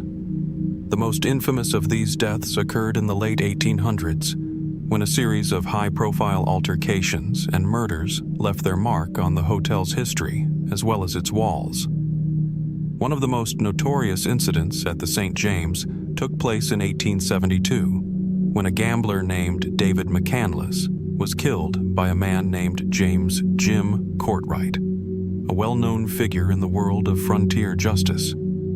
The dispute, sparked by a simple disagreement, escalated into a deadly confrontation that saw McCandless gunned down inside the hotel. It is said that after his death, the area around the bar where McCandless fell was never quite the same, his blood seeping into the wood, a stain that some claim to have never fully faded. For years after the killing, Courtwright, who had once been a lawman himself, continued to frequent the St. James, often drinking and gambling in the very room where McCandless had died. Though Courtwright was never tried for the murder, the chilling specter of McCandless's death lingered over the hotel, and it was said that the bar seemed to take on an oppressive atmosphere, as though the walls themselves remembered the violence that had taken place there. As time passed, the St. James Hotel's notoriety only grew, attracting more violent events, including a string of deadly altercations between rival outlaws and lawmen. It became a gathering place for those on the wrong side of the law, men like Jesse James, Billy the Kid, and Wyatt Earp, who were drawn to its reputation as a place where men could gamble, drink, and settle disputes without fear of retribution. But for every guest who found their way into the hotel, another found their way to an early grave. It was not just the gunfights that earned the hotel its fearsome reputation, but the persistent rumors of ghostly happenings within the building. Visitors and employees alike have reported seeing figures in the darkened hallways, hearing footsteps echoing through the empty rooms, and experiencing the unmistakable sensation of being watched by unseen eyes. The stories of hauntings grew so prevalent that in the late 1800s, many locals believed that the hotel was cursed, its walls soaked in the blood of those who had died violent deaths within. Some of the more chilling tales involve the tragic fate of a young woman who is said to have met her end within the hotel's walls. According to legend, she was the lover of an infamous outlaw who, after a bitter argument, shot her in cold blood in one of the hotel rooms. Her spirit is said to wander the halls, still searching for her lover, or perhaps for some form of justice. Those who have encountered her ghost report hearing soft sobs late at night, and some claim that she appears at the foot of their bed, staring at them with hollow eyes before vanishing into thin air. despite these eerie accounts, some visitors have walked away from the St. James with far less supernatural interpretations of the hotel's strange occurrences. Skeptics suggest that the hotel's long history of violence and tragedy may have created an atmosphere ripe for rumors and legends. The creaking floors, the shadows cast by flickering lanterns, and the echoing sound of footsteps in the empty halls could all be explained by simple physical phenomena, such as settling wood or gusts of wind. But then, there are the reports from guests who have experienced things they cannot explain. Unseen hands brushing against them, whispers in the dark, and an overwhelming sense of dread that seems to settle over the building like a heavy fog. Yet, as the years have passed, the hotel's notoriety has only deepened. Many of those who have stayed at the St. James Hotel have shared unsettling experiences. One guest reported that while lying in bed, he felt an overwhelming pressure on his chest, as though something, or someone, was pressing down on him. In the morning, he discovered a strange bruise in the shape of a handprint on his body. Another guest claimed to have heard faint voices, not of the living, but of those who had long since passed. Whispers of men who had died in that very room, still trapped in the hotel's dark embrace. The hotel's owners, who have long been aware of the building's haunted reputation, have worked hard to preserve the structure while acknowledging the strange occurrences that continue to plague it. While they offer no definitive explanation for the hauntings, they maintain that the St. James remains an iconic piece of Western history, as well as a reminder of the turbulent times that shaped this land. For all of its history and intrigue, however, the most unsettling question about the St. James Hotel remains. What exactly is it about this place that causes it to hold on to its violent past so fiercely? Could it be that the souls of the men who died within its walls are still trapped in the hotel, forever repeating the same fateful events of their final days? Or is the St. James simply a place where history has left such a heavy mark that even the building itself cannot forget the bloodshed that transpired within? Perhaps it is a combination of both, an intersection of the human soul and the land, where memory and energy collide to create a place that refuses to let go of its past. As more visitors walk through the St. James Hotel's blood-stained halls, the mystery deepens. The spirits of its violent past may never truly rest, and those who dare to stay may continue to feel the weight of that history, pressing in on them from all sides. What remains clear is that the St. James Hotel is more than just a relic of the past. It is a living monument to the Wild West, where blood was shed, where men made their fates, and where something, whether human or supernatural, still lingers, waiting for the next person to cross its threshold. As with many mysteries of the Wild West, the truth may never fully emerge, and the haunting may persist for as long as the hotel stands.